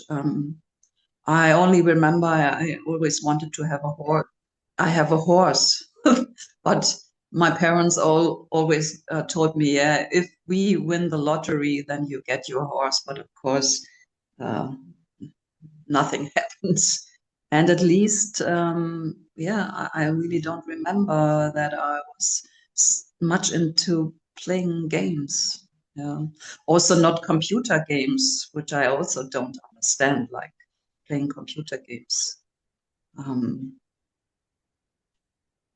Maybe I'm too much in my head. I always want to, I always wanted to make things better, make me better, and working on this, what is maybe too much an adult thing. And I think I started very early with this. stupid question, but do you still like horses? Not as much as I would as a kid, but yeah, I love animals, all animals, and I think I'm a little bit more afraid for horses. But yeah, uh, I thought about maybe I should uh, learn riding a horse. Yeah, but I'm living in the middle of Munich, and it's really not the easiest way to get to a horse here. I just Googled where are the next possibilities to learning to ride a horse, and also it's kind of expensive. But this really came into my mind. Yeah. I remember working with a lady who used to go and visit horses not far from where she lived, and she would spend a lot of time with the horses, and they were very calming for her. And I used to own a horse. I used to have horses, and touching a horse is special, absolutely special. You touch a horse on the forehead, touch a horse on the face, feel a horse anywhere, and it instantly will change what you're feeling. It is something extra good. So even though it might be difficult for you, it would be a very interesting experience for you to go and just stand next to a horse and touch a horse, feel a horse's breath. Wow, even that. Yeah. Yeah, horses are also used for therapy these days. So Yeah. And it's they, very understandable why. Mm. mm, yeah,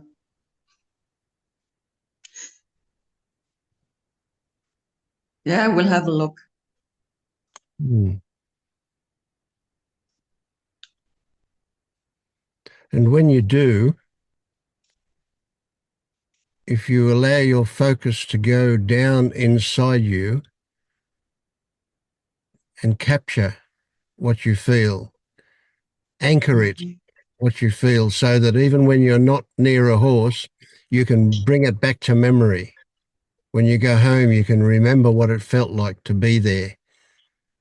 That's really positive, absolutely positive stuff.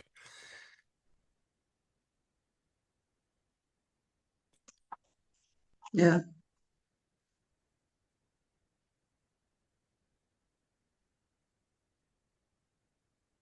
yeah, thank you.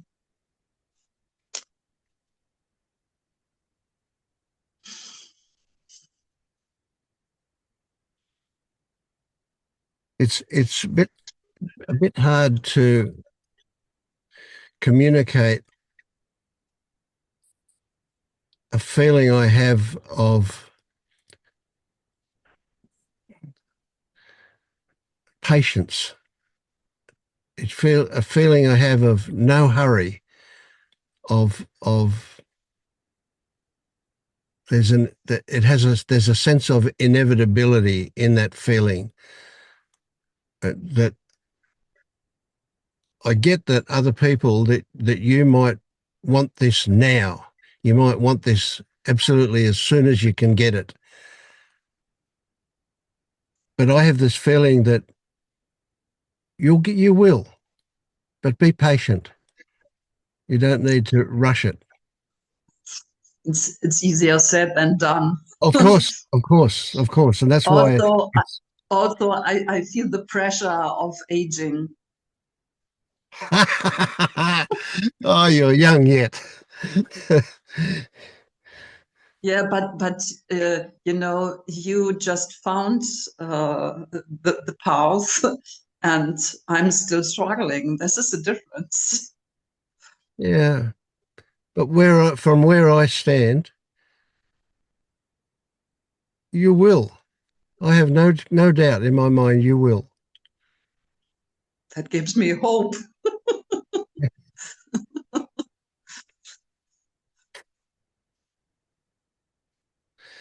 Yeah, I have a strange well, for me, it doesn't feel strange, but I can imagine it's strange for everybody else. A strange relationship with time. It's weird. I'm 80 next year, and time is infinite. I have all the time in the world, and after 80 years, that 80 years has went by in 35 seconds. It went so time before is really gone and finished and very fast, and time in the future is infinite and non-existent, and yet it might well be, who knows, tomorrow I die, or 10 years, or 20 years, maybe. Never, wouldn't be 20 years. I'd be very unlikely to live to 100. Maybe I will, but who knows. But I have a really weird relationship with time. And so it's from that I say, be patient. It's irrelevant. If you have 5 minutes before you die, that will be enough. I know that sounds Yeah, crazy. I know you don't see that, but yeah. Yeah. yeah. I think it would also be nice having 20 years on being calm and in peace before. Well, I believe that also when you wake up, that time will be for you like it is for me. It'll be Yeah, just probably. a theory. Yeah. Yeah. This moment is infinite. Yeah. Yeah, I was very touched from, I don't know, I like to share this. There's an American spoken word artist, Andrea Gibson. I don't know if you ever have heard about her. She passed away last July, and I recognized her from, I don't know, my YouTube or Facebook things. And she was a hypochondra her whole life. She was only 1994 when she died on cancer. And she was a hypochondra. Always, she lived her life in fear, in dramatic fear. And when she got this diagnosis, she had an awakening experience. Yeah. And what she is what she shared, and there's a documentation, but I haven't seen it. If you have Apple things, see me, come and see me in the good light. This woman is really amazing, and it's really touching to me. She talks about living in the moment, and she can't see a difference between the people she passes by on the street, um, like that they have more time than her, because yeah, like she's fully living in the moment and the other people don't really feel the moment. They are someone elsewhere. Mm. And um, I totally, I can resonate with so many things. Yeah. And they're the little things that I was mentioning before. They're the little seeings that you have, that if you appreciate the importance, the value of those things, they will add up to a bigger shift. Those little things that you see are very valuable. Yeah. Yeah, I really, I value them. It's always, yeah, I feel that really deep inside. But um, I resonate since I read Eckhart Tolle. I don't know, 20 years ago or something. Hmm. Hmm. That I resonate, but Yeah. then I'm back. Then I'm in into normal life, and No, no, you're not. No, no, no. This is not normal. Normal people don't resonate. So something in you recognizes what he was talking about. That's already an opening. Somebody else can read that and go, "Oh, a lot of rubbish." Right? yeah, but you know what is a theme for me? I don't handle like this in normal life. I don't feel like yeah, I'm I don't know how to say Yeah, I'm I hear you. I hear what you're saying. Yeah, but it's not true. You're yeah, I you're feel, yeah, so often I feel so bad about me because yeah, you're giving a lot having of weight to the wrong things and no weight to the right things. But that's okay. That's just what's happening. Okay, so let me put it another way. You are more awake than you think you are.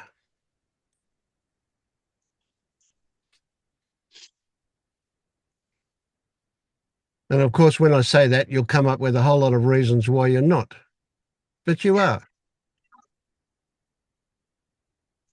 but not in normal life. Maybe in my dreams or something. That's part of your normal life. But another part is that part that screams out to you all the time, it's not enough. I'm not there. It's not happening. This is terrible. Not even terrible, just boring.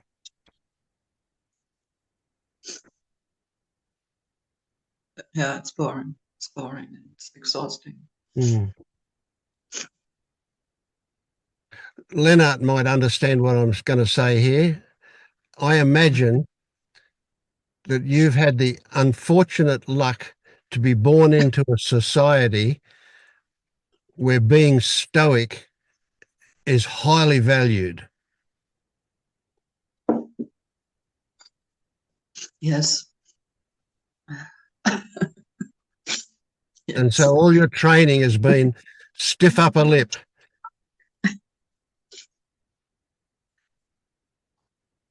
Yeah, also I would say it's good to be inspired by other people. For example, this word artist, Spoken word but artist. spoken word artist.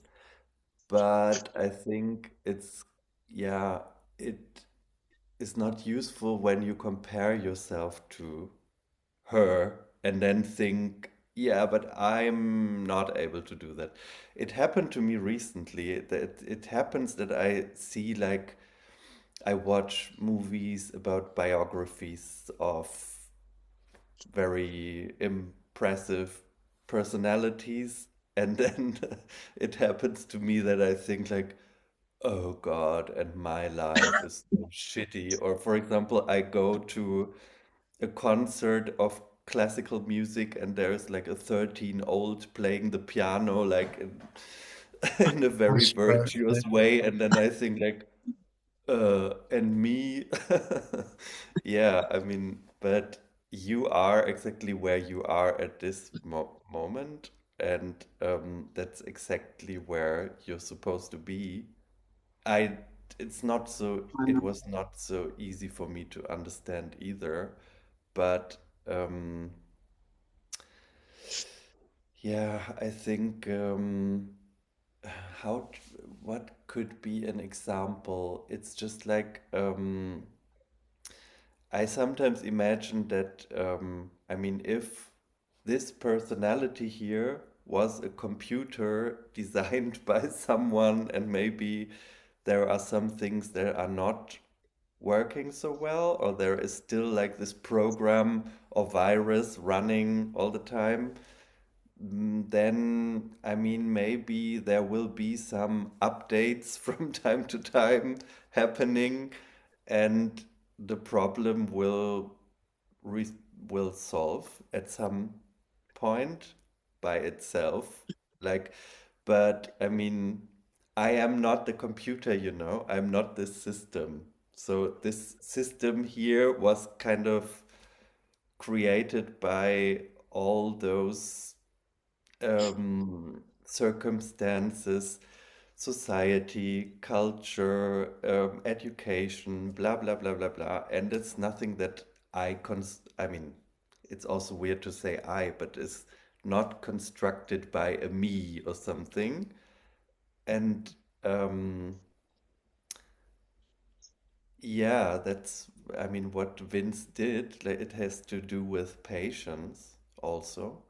But if there is already like this, you are having updates because you have, yeah, I don't know, like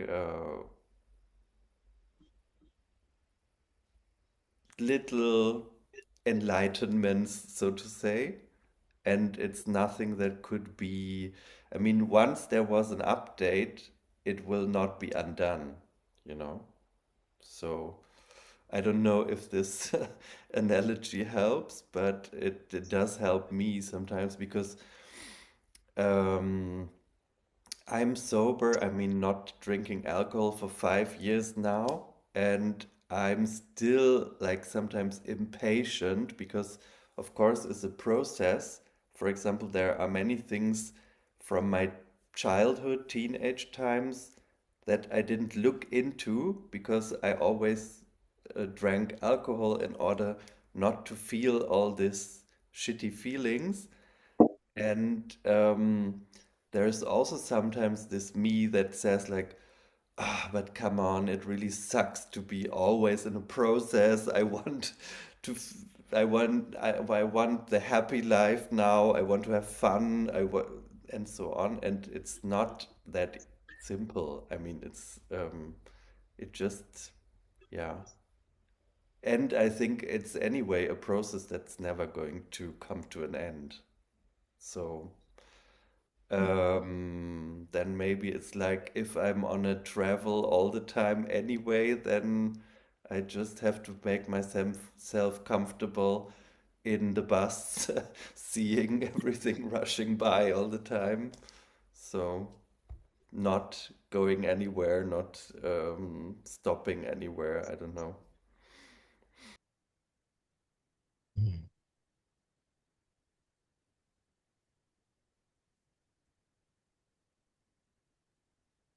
Yes.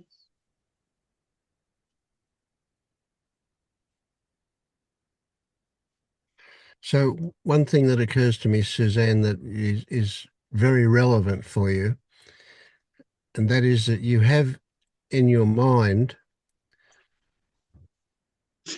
two categories of life that you keep separate. And one is the so-called normal life that's missing all of the good stuff. And then you have these little bits of the good stuff which you keep separate from the normal life. And it's an artificial distinction. They're not separate,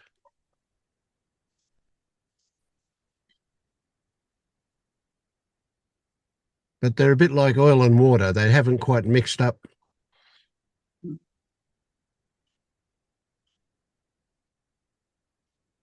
but they will.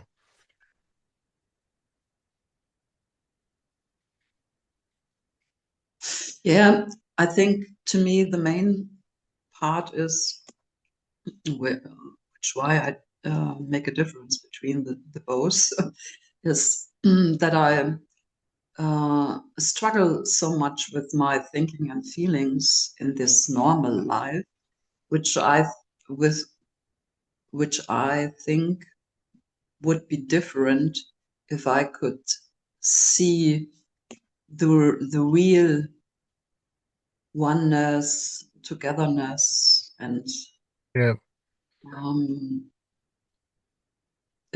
yeah, and also it's very exhausting to have all this, yeah, feelings like fear and anger, and yeah. I hope one day it's more naturally that um,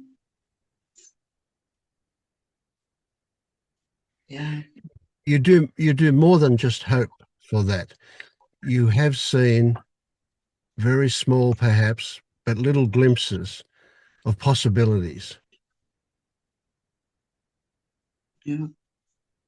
Yeah, not not yet. Don't throw it away. Yeah.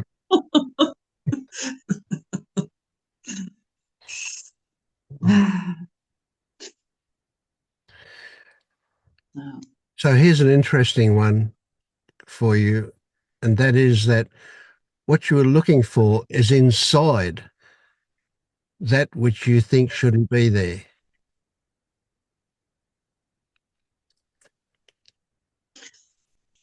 Explain. I don't Hmm. understand.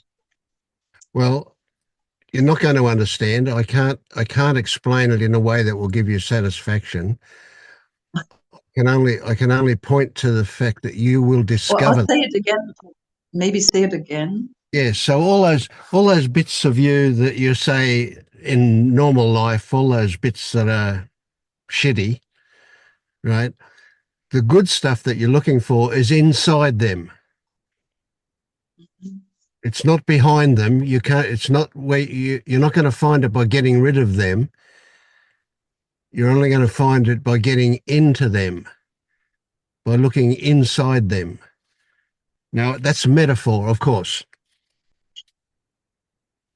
and I accept that it's going to be a puzzle for you to make sense of that. So don't try and make sense of it.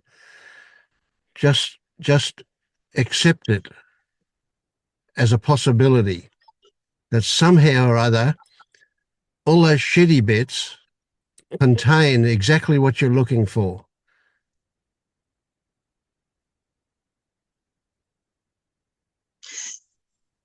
Yeah, I can get. There's something in me that gets what you are saying, but there's Yes. the other part. Yeah.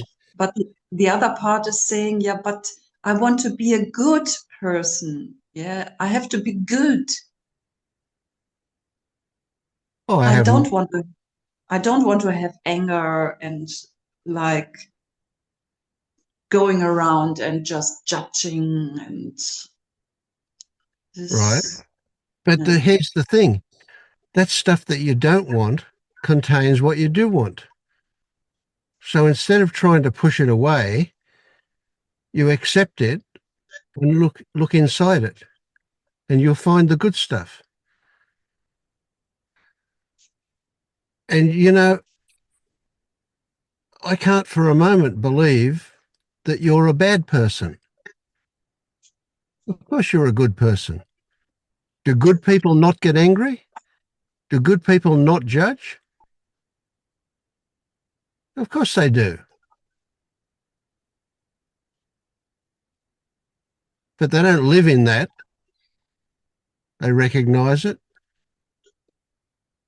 They move through it, move past it. But okay, but it's inside the stuff that you're rejecting is the stuff that you want. Now, that little bit of you that just gets it, I know that you get it. You just told me you get it a little bit. And then you go, Yeah, oh, but, just one sentence. You know, you talked about being stoic like Germans. And yeah, you know, I didn't spoke to my ex-partner, the father of my kids, I don't know, about maybe 10 years. Yeah, just only the main things what were important. And last week, the little son, the 5-year-old son of his brother died through an yeah through an accident, and I was so touched. I just felt so much pain. And yesterday I went to my ex-partner because I know the whole family is in grief, and I was also in grief, even I didn't knew this little child. Um, and he saw me, and we hugged, and he said this gives him power for the process of grieving. And I was thinking, why did I just forgive him the things? I was so much in anger about him. And why did it take more than 10 years to do this? But in my mind, there were always these thoughts of anger and, yeah, and a lot of shame for other things from myself. And I couldn't find the way out. And and yeah, this I'm tragic struggling with, accident gave you the way out. yeah, How beautiful is that? Sad, painful, but beautiful. yeah. And looking back, I think I was stupid, but I was so much into my feelings, and I thought if he doesn't make give me a sorry for especially one incident, I will not talk to him anymore. That was in my So head. instead of thinking all of those things, not that you have a choice, of course they're going to come up, but the the the focus on the really beautiful good things that happened. Leave the other stuff. Let it be in the background. Yes, you're right.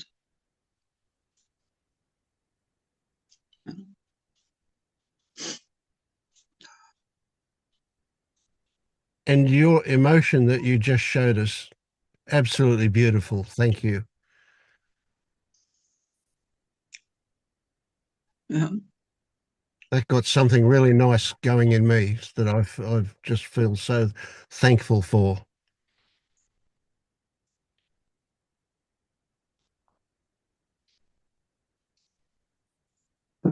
Yeah, there are a lot of tears. Sure. And there's a wonderful sweetness in those tears, if you can find it.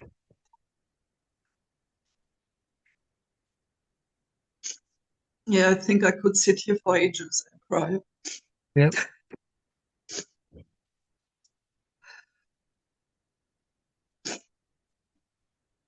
And every time the mind comes in to try and change it or make sense of it or focus on those negative things, just push it into the background, let it do its thing, and go back to the sweetness of the tears and feel it. Allow it to happen. It's very cleansing.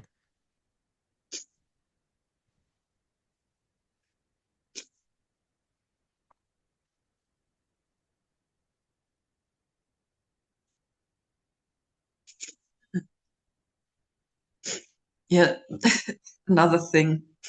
This morning, um, when I woke up, I thought about, yeah, but where can I go with my attention when not in my thinking? And it was really like felt a little bit stupid. I came on the idea just to focus on my body sensations. And I thought, why haven't I thought about this before? I Excellent. could I can always go in my body, but in me was the whole life. My Yes. life was thinking about things. So how can I stop this? Yeah. How exciting is that? Yeah. For how many years have you carried around this body and never made use of it? And all of a sudden, wow, this is what amazing discovery that is. That is huge. Yeah, and I wonder why didn't say anybody in all these videos just go from your mind. Of course, there are some videos that Yes. are where people are saying that, but it really just, I, yeah, sometimes you don't really understand things. You hear them and Yeah. you think you understand them, but they didn't really arrive in the system. Yeah. Yeah. And there are infinite depths for you to discover in your body. And maybe Beautiful. I'm a little afraid of of the body Yes. That's and normal. Yeah. feelings of fear and um, yeah. Yeah. And that's part What? of the discovery that you will go through. Yeah. Yeah. And your body is your friend. Your body is has has your best interests at heart. It your body strives to be healthy all the time, actively working to be healthy. And part of that is being happy. So you're on the brink of great discovery. I love it. Thank you. I felt really a little bit hopeless about myself and all this stuff. Yeah. I've never felt hopeless about you. There you go. Yeah. Good stuff. Yeah. Uh, Thanks. Thanks a thank lot. you. Thank you, Suzanne. Mm. I want to talk to Jack and I want to talk to Tammy before we go. So, how are you, Jack? I'm okay. How are you? It's like I'm good. yeah, are you just saying that or Yeah. I'm actually fucking fantastic. I really feel great. good. That's Yeah. good. That's good. Um, I don't know. I don't know what I wanted to say or talk about, or even if I want to say anything. Uh, it's been an interesting week. I think the biggest thing that I wanted to talk about when I came in here was like I found this sense of curiosity that I'd really never felt before for like a day or two. Um, it was like stuff like, wow, isn't it kind of weird that I can see, or that like there appears to be a world, or um, like what is this feeling? What are these feelings? And then it kind of turned into like almost a rejection of spiritual concepts to some degree. Mhm. Like I don't know what a thought is. I It doesn't really seem like a problem sometimes. For example, or like I've never once seen a belief in my direct experience ever. Uh, so that was maybe a little bit of rebellion that I recognized, but I love it. I love it. That's great stuff. yeah, I don't know. And then, but you know what? The one like I can never find it. I can never say what it is, but like suffering sticks around. That's like the one constant. You can never put your finger on it. Trying just seems to make it worse sometimes. Uh, yeah, I don't know. Uh, Do you recognize that that's a major shift? That you're obviously not seeing things from the same perspective that you were. It's a new perspective. yeah, yeah. No, so okay. That those were a couple days ago. I totally recognize that seems big somehow. Um, it is really hard for me to see things like uh, days later. Like I don't really think about the past a whole lot. It's so future based, if anything. Is a lot of my suffering, from what I understand. Uh, like, okay, I get that it's big. It's just that the suffering has not changed a lick. In fact, maybe it's more apparent because there's this feeling of like it should be less by now, or there should be some difference. Um, and then I get hit with the same repetitive stuff.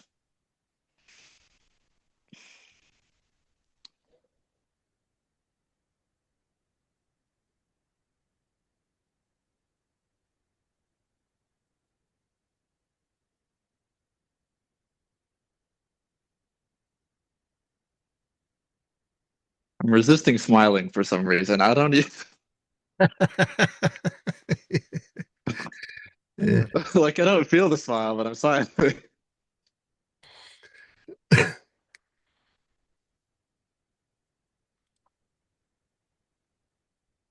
Uh, yeah, I don't know.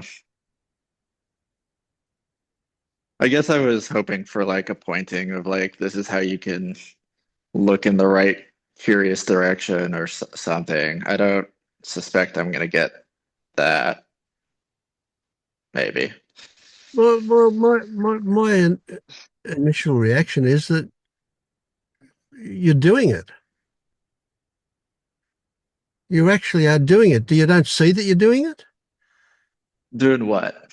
The You're looking from a direction where you're experiencing curiosity. You're seeing that you're suffering. You're not in the suffering. You're seeing that you are suffering. You're seeing that it doesn't make much sense.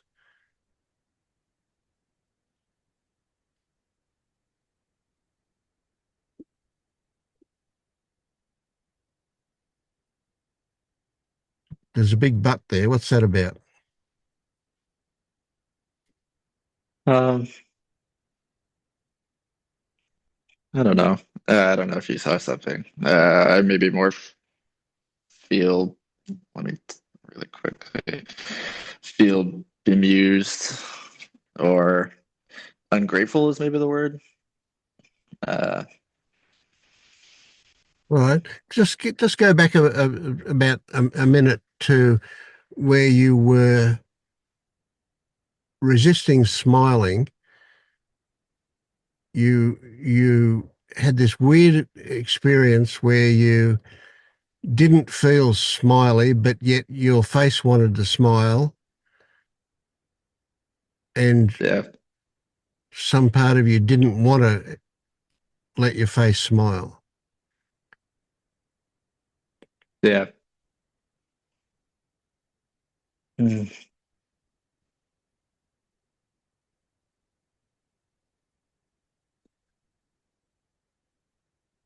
Yeah, if I try to force it, it actually pushes me kind of into the resistance emotions, Mm. which Yeah, just take you off somewhere else. Yeah. yeah. Well, no, not necessarily. Well, I don't know. Mm. So, what value would you put on not knowing?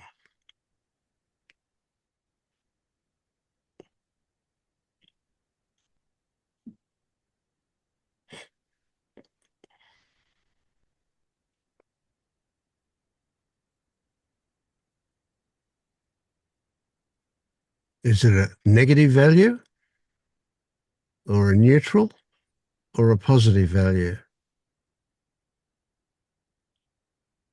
Um, I don't know, because like thoughts keep coming up that are clearly thoughts as that want to say like, oh yeah, I know it's important. Um, or or yeah, I knew that, Vince. Um, uh,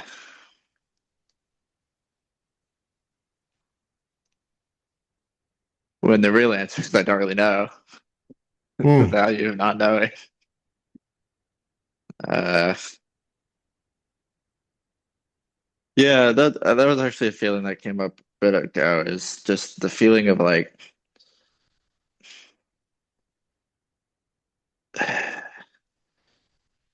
maybe the curiosity has left me feeling a bit directionless and without any ability to deal with the suffering as I might want to. It's like Okay. Yeah. if I get rid of the idea of acceptance and get rid of the idea of I and self and selfing and thought, uh, suddenly it's when I don't know. It's a little. I'll be frank. That's I can. Something in me just knows how to respond when it's time to respond. Yeah. Yeah. Yeah. But it's fake, though, isn't it? Or it's Mm. rather it's intellectual. It's not. It's not how you really feel. Uh, I don't know, actually. Like, I can say, like, okay, like sometimes it'll be like, okay, I don't know what a thought really is. But then when the thoughts come, I'm like, okay, those are thoughts. Let's keep this rolling. Mm. Mm. Yeah. So what it really is irrelevant. It's just this, isn't it? Whatever this is. Okay, and that was, oh my God, I'm glad you mentioned that. I watched a Adashanti video today. Really good. It was your whole, this is it, and this is all it's ever going to be, and it's never going to be any different.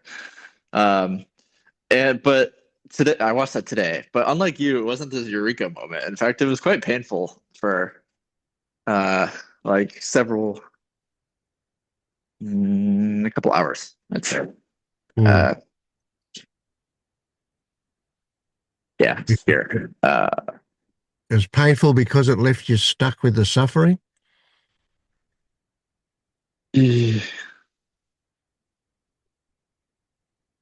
Yeah. Um, sorry. Here, let me.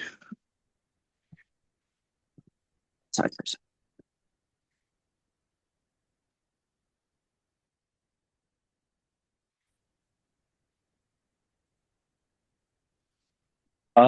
I would say yes. It was.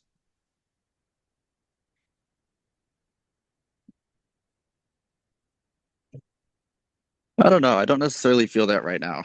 Uh, there's definitely a couple of hours where I was just like really angry. Mm. I don't know if it was at me. There was definitely a feeling of like self-hate that I never really know what to do with. Um, it was like, what do you mean you hate yourself? Like that's not a feeling that. you're supposed to have. Obviously, people do have it, and Oh, man. eh, it's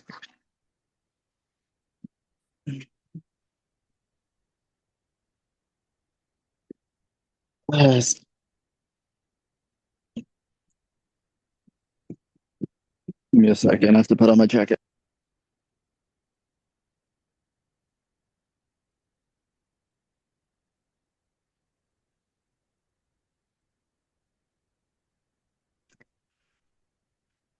Yeah.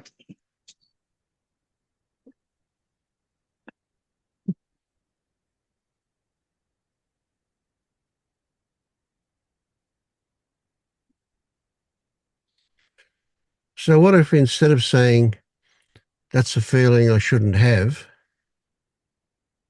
which of course generates a whole lot of resistance and pushing away, etc.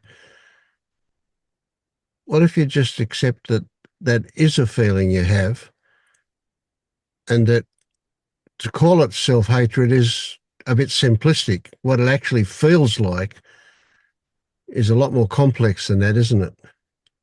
Yeah.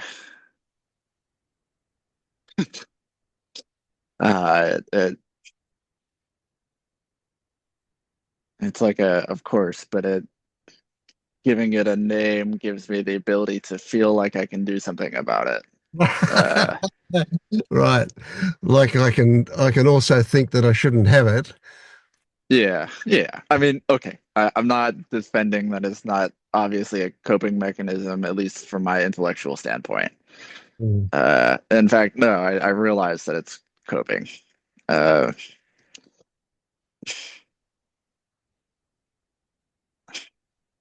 at the same time, it's a very fucking confusing emotion. Of course. Of course it is. And not a bit of it is pleasant. No, it's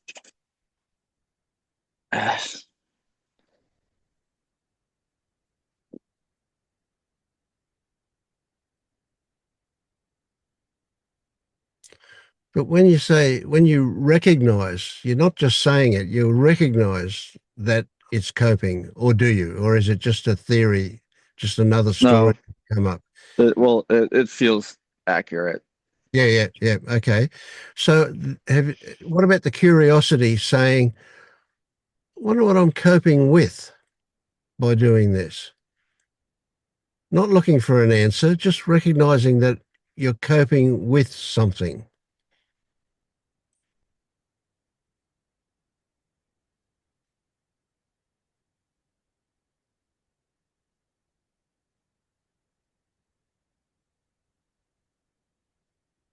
That bowed you, But didn't it? but but Vince, I don't want to look at it. Otherwise, I wouldn't be coping with it. Yeah, yeah, of course, of course. So we don't need an answer. We don't need to we don't need to find what it is that we're coping with. We just need to recognize that we are coping with something by doing that. Yeah. And that's an opening. We don't need to go through that opening right now. We don't need to do anything with it. We just need to recognize that there is an opening there. So here's a weird one. Now I'm curious about it, but I'm kind of angry curious at it. So Yeah, I don't of yeah. like it feels like hate curiosity. Yeah, yeah, yeah, yeah, yeah. And that anger is just another version of the self-hatred. It's just another way of keeping you away. It's another way of coping, right? Maybe. Uh, But we don't need to get past this. So, yeah, it's okay to be angry about it. It's okay to have the self-hatred.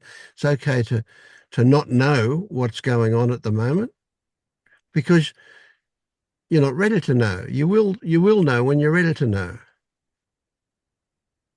But you don't need to know right now. You just accept that you're coping with something.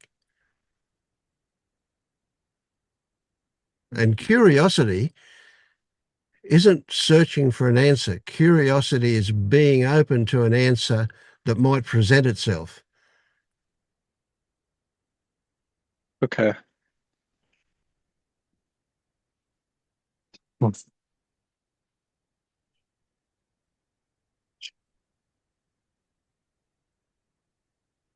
I don't. Yeah, It feels kind of stupid to leaves you say up I in the don't air a like bit, the doesn't it? answer. Say Yeah, what? it kind of leaves you up in the air a bit. I was just gonna say I don't. I. It feels stupid to say, but I don't like the answer, even Oh, not knowing what the answer is. Like right. that doesn't. Yeah.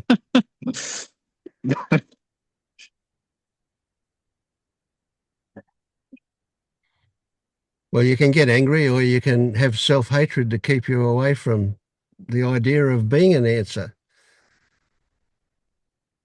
I'm not sure I understand what you said, Well, or what you meant by that. so you got close enough to an answer to know that you don't like it. And what I'm saying is that what's kept you away from that answer in the past has been self-hatred. And then when you go past the self-hatred, you get into anger about it. And that's a way of keeping away from what you don't like. And that's fine. That's just the way it's happening. That's the way it's unfolding. So that's great. That sucks though, because that means I'm gonna keep suffering over it. That's my interpretation of it. Is Well, if I keep getting kept away, it's the keeping away, it's the coping with it that's creating the suffering. I think But that's all okay, you you're got at saying the it in a moment. different way, but Yeah. I feel like that's what I was saying. Uh, I don't know. So do you get that you you're almost touching it? You've you've switched perspectives. You're looking from a different angle at it now. Although there's a fair bit of it that's familiar.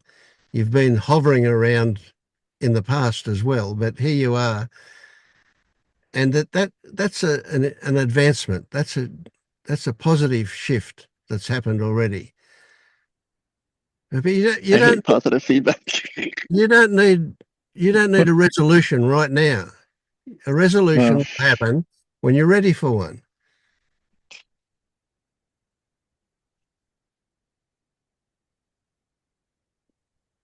It's like we can say we really, really want it, but we don't want it. We really, really don't want it, and we really, really do want it. Well, of course, that's not a great place to be, is it? yeah, sure. Uh, that came off a little brusque, but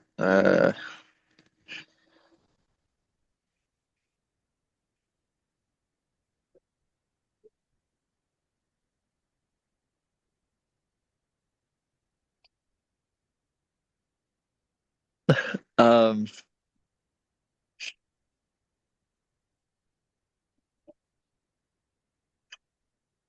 this is a weird one. I feel like I'm on the outside looking in on whatever I'm feeling. Like it doesn't feel like I'm Yeah, connected to it. yeah, yeah. That's fine. That's another way of coping with it, but that's fine. It's kind of a version of dissociation, isn't it? Uh, But it's all okay. It's all good stuff. You don't need to push.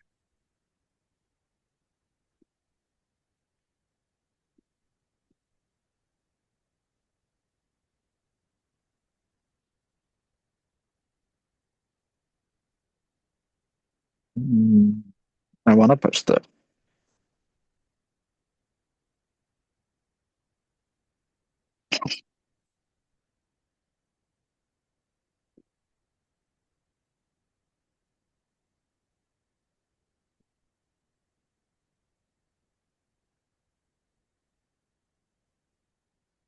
I don't fucking know. I hate. Yeah, I'm sorry. I'm angry. yeah, Not at you. yeah. You're allowed to be angry at me, but that doesn't matter. Yeah. Yeah. Withdraw and have a rest. That's what I think's appropriate right at the moment. Okay.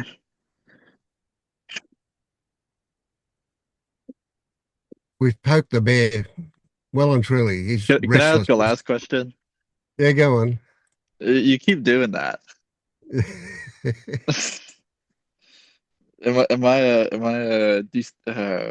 A fragile bear? Is that what this is? Oh, we've all got that Am bear I in in us. danger? We just don't want you to s- rush out roaring and swiping those big claws. We just want to stir you and then let you go back to sleep, and you'll shift into a better position. No, all funny metaphors, but yeah, But just,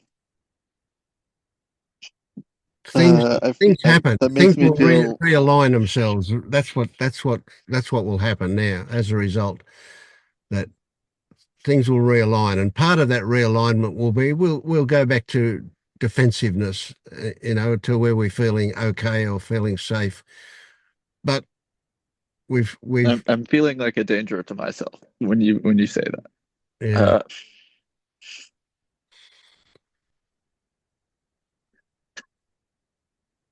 or that maybe I want to be a danger to myself, which is even worse, even though I'm smiling for some reason. yeah. No, I get it. I get. Yeah, of course, you feel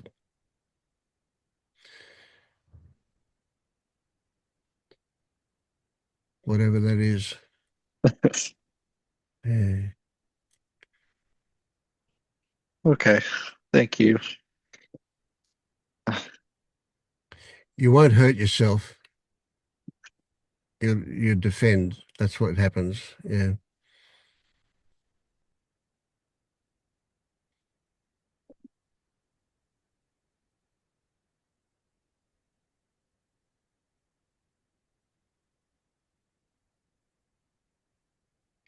I see it A as little a silly. big thing. Yeah. Whatever. Don't even. I don't even want Mm. to. Yep. Just let it all settle. Yeah. Okay. Thank you. I appreciate it.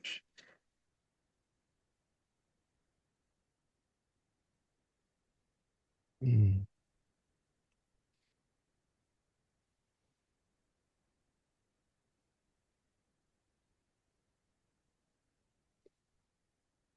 What have you got to report, Tammy?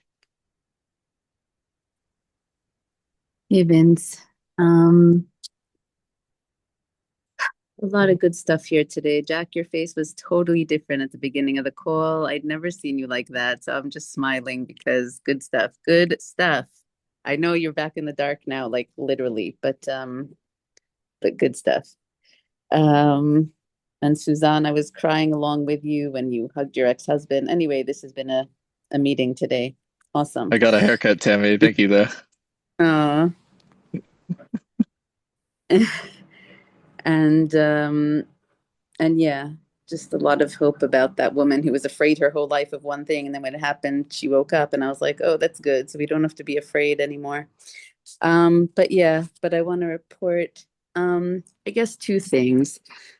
Yeah, so we had a good meeting, and then on Monday I was just caught up in total rage, woken by the neighbors, then the jackhammers for 12 hours straight, went out to do stuff, and there was noise there, people bumping into me with electric scooters flying, people bumping into you. So I realized like my body doesn't get to feel safe or rest anywhere for hours and hours, like woken from the noise and then all day noise, and then outside it doesn't feel safe anywhere.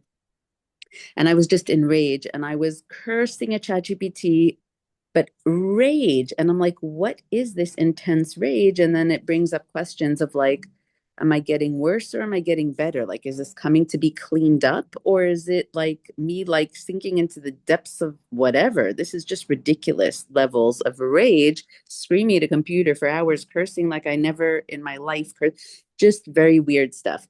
I will say that there was a bit of a shift because I went to the mall and it was late at night. My body was in pain. And it's like, I can't keep bracing or jumping out of the way before people bump into me. So I did an experiment. Like, if I don't jump out of the way, will they, you know, barrel into me? And yep, they'll just go right into me. Like, if I don't jump out of the way. So it's like, anyway, I went into this thing where I finally was able to go into some kind of flow state. And I was like just waddling along, literally like an old lady, and just like, but flow in my body. And then when people did touch me, it was like, this guy like flicked his coat and it flung at me, or people would bump into me, but it wasn't, I was in a flow state. Maybe it was like on drugs or something. And I was kind of just like okay with everything. And I got very depressed afterwards as well, because I was like, is this life just being mediocre, having no brain like a lobotomy, and walking through life just okay? I'm not as angry with people bumping into me. But anyway, it was, I don't know, I had this insight that maybe like people bumping into me is because I'm stuck. My life force is shut off, and I'm standing all the time. Like I'll go to even like the dollar store and I'll be like, should I buy this for my nephew? But he might cut himself. But maybe that's not educational. But maybe this will waste our time, or that will make noise, or make it like I get every store I go into, I get stuck in indecision. And it's just a pattern of my life. And I was like, maybe people are kind of nudging me to be like, come on, into the flow of life. Like just start streaming. I don't know. It was some weird like insight there of like, that's why people keep bumping into me, because I'm stuck. I'm not breathing. I'm tense. And they're saying, and it's like life saying, come on, become one of the people, like flow with us. Don't be some like smart, intellectual, pondering, stuck, whatever. But so that was one thing. And the other thing was just the next day, again, I was just in utter despair, because it just felt like, what is up with me? The whole day of like 2 nights of not sleeping well, and then the jackhammer for, a noise for like 14 hours straight. And then it was like all this cursing and this rage. It's like, it was flashbacks of like childhood and people saying things around me that are very, very not nice and intense, and whispering like, I don't want to say the exact words, but very, very negative about whether it's about me, but about other people in the family or in the world. And it was just like, did they poison me? In other words, is this rage because I was always like, okay, I was always very sweet, very compliant, very amenable, very long suffering, like taking on all the burdens and stuff. And then, but maybe it's like all that poison that was dripped into me by those attitudes and those words. Maybe it's like, that's it. It's ruined me. And now it's all coming out. And like I was able to push it off and be a nice person for however many decades, but that's it. The poison that was programmed and that was like infused into me is, that's it. They've ruined me as a person. And now all this rage is coming out, and I'm going to be this angry old person who goes crazy. So it was just very, and the stuckness. Why am I stuck in the past? Why can't I move forward? Why am I stuck in my patterns? Why am this rage getting worse? It was pretty wild. I then had a different experience where I went into the body, and I was like, what the heck? What the heck? And it was like a process. It took me like an hour, but finally it was like something about, there's this image of me as an infant clinging, and needing to shut myself off and become like a stone.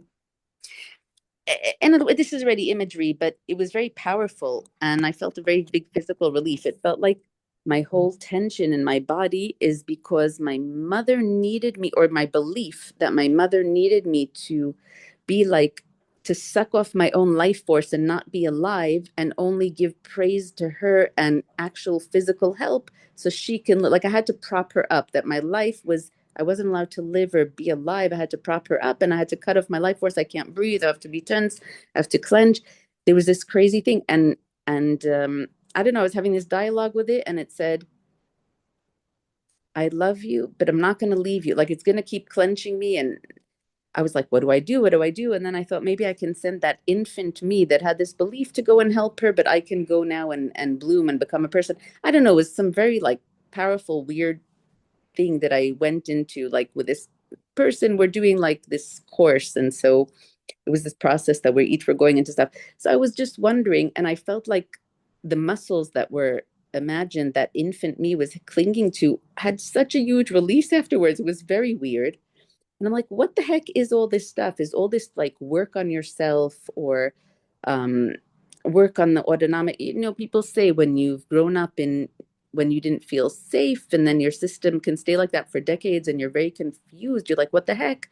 And it's like, there's all this polyvagal stuff about coming back and autonomic activation of your nervous system. And there's all these different states you can go into. You fawn over others, you go into fight or flight, you're chronically taking care of others to feel safe, all kinds of stuff. But the point is, does this actually work? Is this absolute nonsense that the mind is just spewing up? Or is this actual benefit to do these things and go into the body and ask, what the heck are you holding on to? Why are you stuck? And it didn't fully resolve. I still feel tremendously stuck in my life, my old patterns, this tension, this rage. It's so confusing, Vince. It's as if I want to move forward and I Yeah. want to change. And yet I'm so stuck and it's so bizarre. And then I have these moments where I'm like in flow and having insights about humanity, the universe nudging me into the flow of life, or like this infant me who has to prop up my mother. And there is truth to that in the factual stuff. In other words, I was looked over and I Yeah, yeah, was yeah. used as a tool to prop up my mother, like physically, emotionally, mentally, and it's still going on. And I feel like I'm selling myself every time I go back to my sister, my mother, and smile at them. It's like I'm this servant that has to cut off my life force and only bow down to them. And that's how they get their energy. It's just this weird thing, but it feels very visceral. Yeah. Anyway, those are the weird states that I have to report today. Tammy, that's fantastic. Wow, that you took me back to my psychodrama days, and that was just. Look, let me ask you this: did that stuff feel like a release for you? Did it feel like you were letting stuff go? In the moment, it was very frustrating a process because I felt I wasn't getting to anything real, wasn't getting to anything real. And then this image Oh, of this infant clinging to all the muscles and shutting them off. And when I yeah, stood up, I was like jelly. The muscles had released. I never knew there was so much tension in some of those muscles. It was right. wild. And can But you believe that you can carry that stuff all your life and never realize, like we just, oh, this is such a big thing. This is something Suzanne was saying. We discover that we've got a body. It's just an amazing thing, right? And that body stores a whole lot of history, and you were expressing it, and the anger that came up with it about holding it in, absolutely valuable stuff. Right. So, yeah, look, I see that as a huge thing that you did. All of a sudden, your your whole view of life has shifted as a result of what you experienced, what you expressed, what your body expressed. So brilliant, really, really good stuff. I can't say that enough. I but just is it love all nonsense coming up, Vince? Is it just stories out of my mind? Like, is this nonsense Doesn't or matter. Doesn't matter. It doesn't matter. The mind has no the brain, not so much the mind. The brain doesn't know the difference between what you imagine and what has actually happened, because they're the same thing. Because you're only imagining what is actually happening anyway. It's all the same thing. So whether it really happened or not is irrelevant. The fact that you believed it to be happening, even at an unconscious level, is very, very real. And you're allowing the body to express that stuff, and especially when you're allowing yourself to swear and and get really, really angry about all of that stuff, is just absolutely brilliant. Just fantastic stuff. That's really, really good value. So whatever. Now there's a couple of other things that come up for me, and that is that this wouldn't have happened unless you were ready to happen. Why didn't it happen? Why hasn't it happened before? Why has it Mm. taken to this stage of your life for it to happen? Because you weren't ready, right? So in other words, you've gathered together the circumstances that enabled it to happen, and the consequence is that it did. Now, it's not to say it's finished by any means. You're going to find bits and pieces of this that'll reappear, but they'll be different. They won't be the same. Every time you do that, you're exploring some other aspect of it. So, look, as as uncomfortable as it is, you saw the the change in the muscle structure in the body as a result of doing it, and you even saw that it was a muscle structure that that was developed when you were a baby. And here you are all these years later, finally letting go of that chronic tension. And here's an interesting one. That chronic tension gets reestablished every morning when you wake up. That's your reincarnation. And it's not to say it goes away completely when you go to sleep, when you die overnight, but it certainly gets reestablished in a more concrete way every morning when you wake up. So So does this that's have any value to, in other words, is this just momentary experiences, or will this be cumulative and actually cure me of this stuff I've been carrying around since pre-verbal infant? absolutely, it's curative. Now, how far we need to go, how far you will go, how much of it, whether you will get completely, ever, totally free of it, who knows? Right? Mm. But essentially, what you've already done is get rid of a large chunk. A large chunk has been released. Does it feel like that for you? It felt like it. It feels like it's a drop in the bucket, but it felt a substantial release. It felt like Yeah. I, because this tension, I've been aware of it for 20 years and trying to resolve it through so many methods. Alexander, Feldenkrais, blah blah, therapy. In other Yeah. words, meditation, da da da. And it's still there. And I'm like, what the heck? And now asking the body. And it also feels like they're okay now without me. I will say my siblings are old enough, my parents are old enough that I feel I was propping them up energetically. I can't explain it. They did need me to be the Messiah, the savior, whatever, the person who cuts off her own life force to give to them. I felt it in my bones, but Yeah. now I do without me. So it's a little bit safe to release them a little bit, but it's still scary. But I don't know if all this stuff is just bullshit made up stories or if this is, No, it's no, don't real. worry about that one. Forget that. It's real stuff. Okay. But Mm, also, it doesn't mean you cut yourself loose from them. What it yeah, means is you change your yeah, relationship to them. So, yes. your nature, which is to a large extent conditioned, will continue. So you will without doubt, in my mind, you will continue to support them, but it won't be at a cost to yourself like it was before. So there'll be a realignment, a change in the way that is. So you won't get to the opposite to the way you were. You won't get to where you want nothing to do with them or anything like that.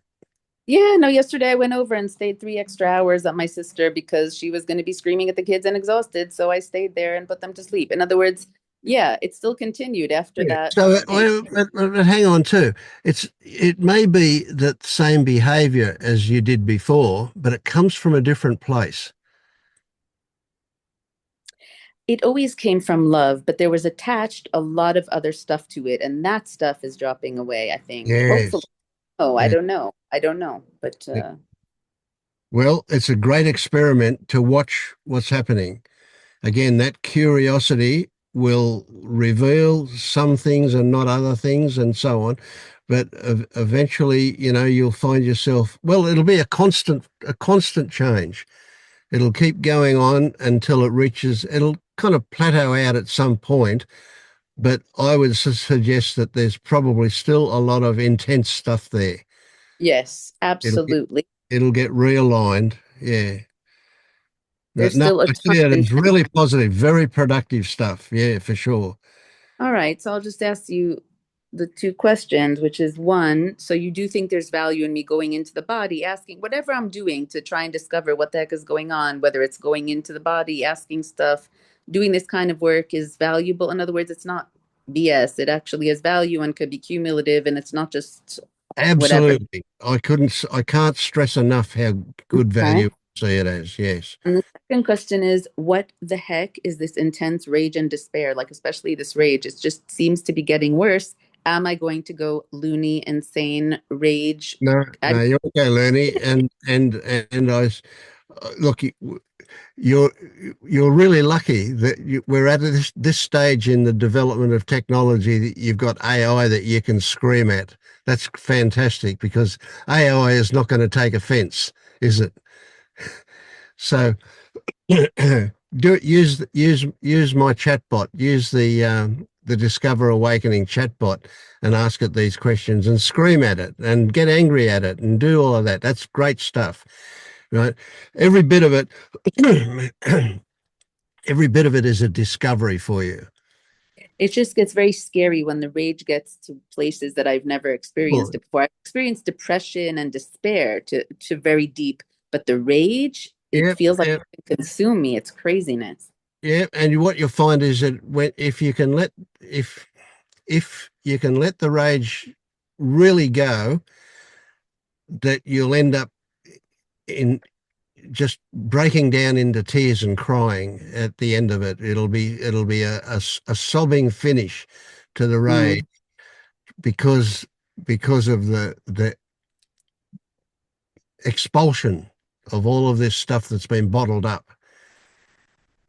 And hmm don't worry. You when you finish a session, it'll not even be there anymore. It'll be totally different. You don't have to hmm worry that you're going to go out and punch the first person in the face that you see. That won't happen. You don't have to worry about that anger being carried on later on. Yeah, It's it just an doesn't expression. help. It just Yeah. gets worse, worse, and scream at ChatGPT, and then it comes out with the wrong answers again, or says something. I gave it a different prompt, and I'm like, you're supposed to do what your prompts say. I lose it. I literally lose it. Yeah, yeah, good stuff. I reckon that's excellent. And so that's so unlike the old Tammy, isn't it? Yeah. Yeah. So this is it, a big discovery about what's really going on in there. So you think I should stay in the mind loop of rage and let it keep going? Well, you just look, it is a case of using your intuition to Hmm. allow stuff that wants to come out. Right? And don't worry about it making sense. The mind will often try and interfere and want to make sense of it. But don't worry about that. It's an emotional thing that we're experiencing. Let the Hmm. emotions run, let them go wild, let the volcano erupt, and then everything will go calm after that. Hmm. So it's all discovery. Yeah. We have no idea what it is we're going to discover. It's just go with it. Let it happen.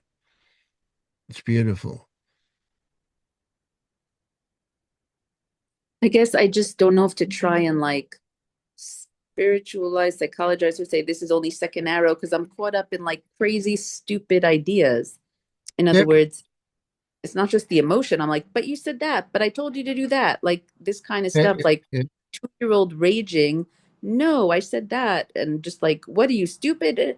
Like going on and not like ridiculous. Like it could go on for an hour. And it's like, Hmm. anyway, Yeah, so no, like, it's good for try you. to stop Yeah, it, yeah. not try to stop it. No, definitely don't try to stop it. In fact, you could give ChatGPT instructions to provoke you. Why?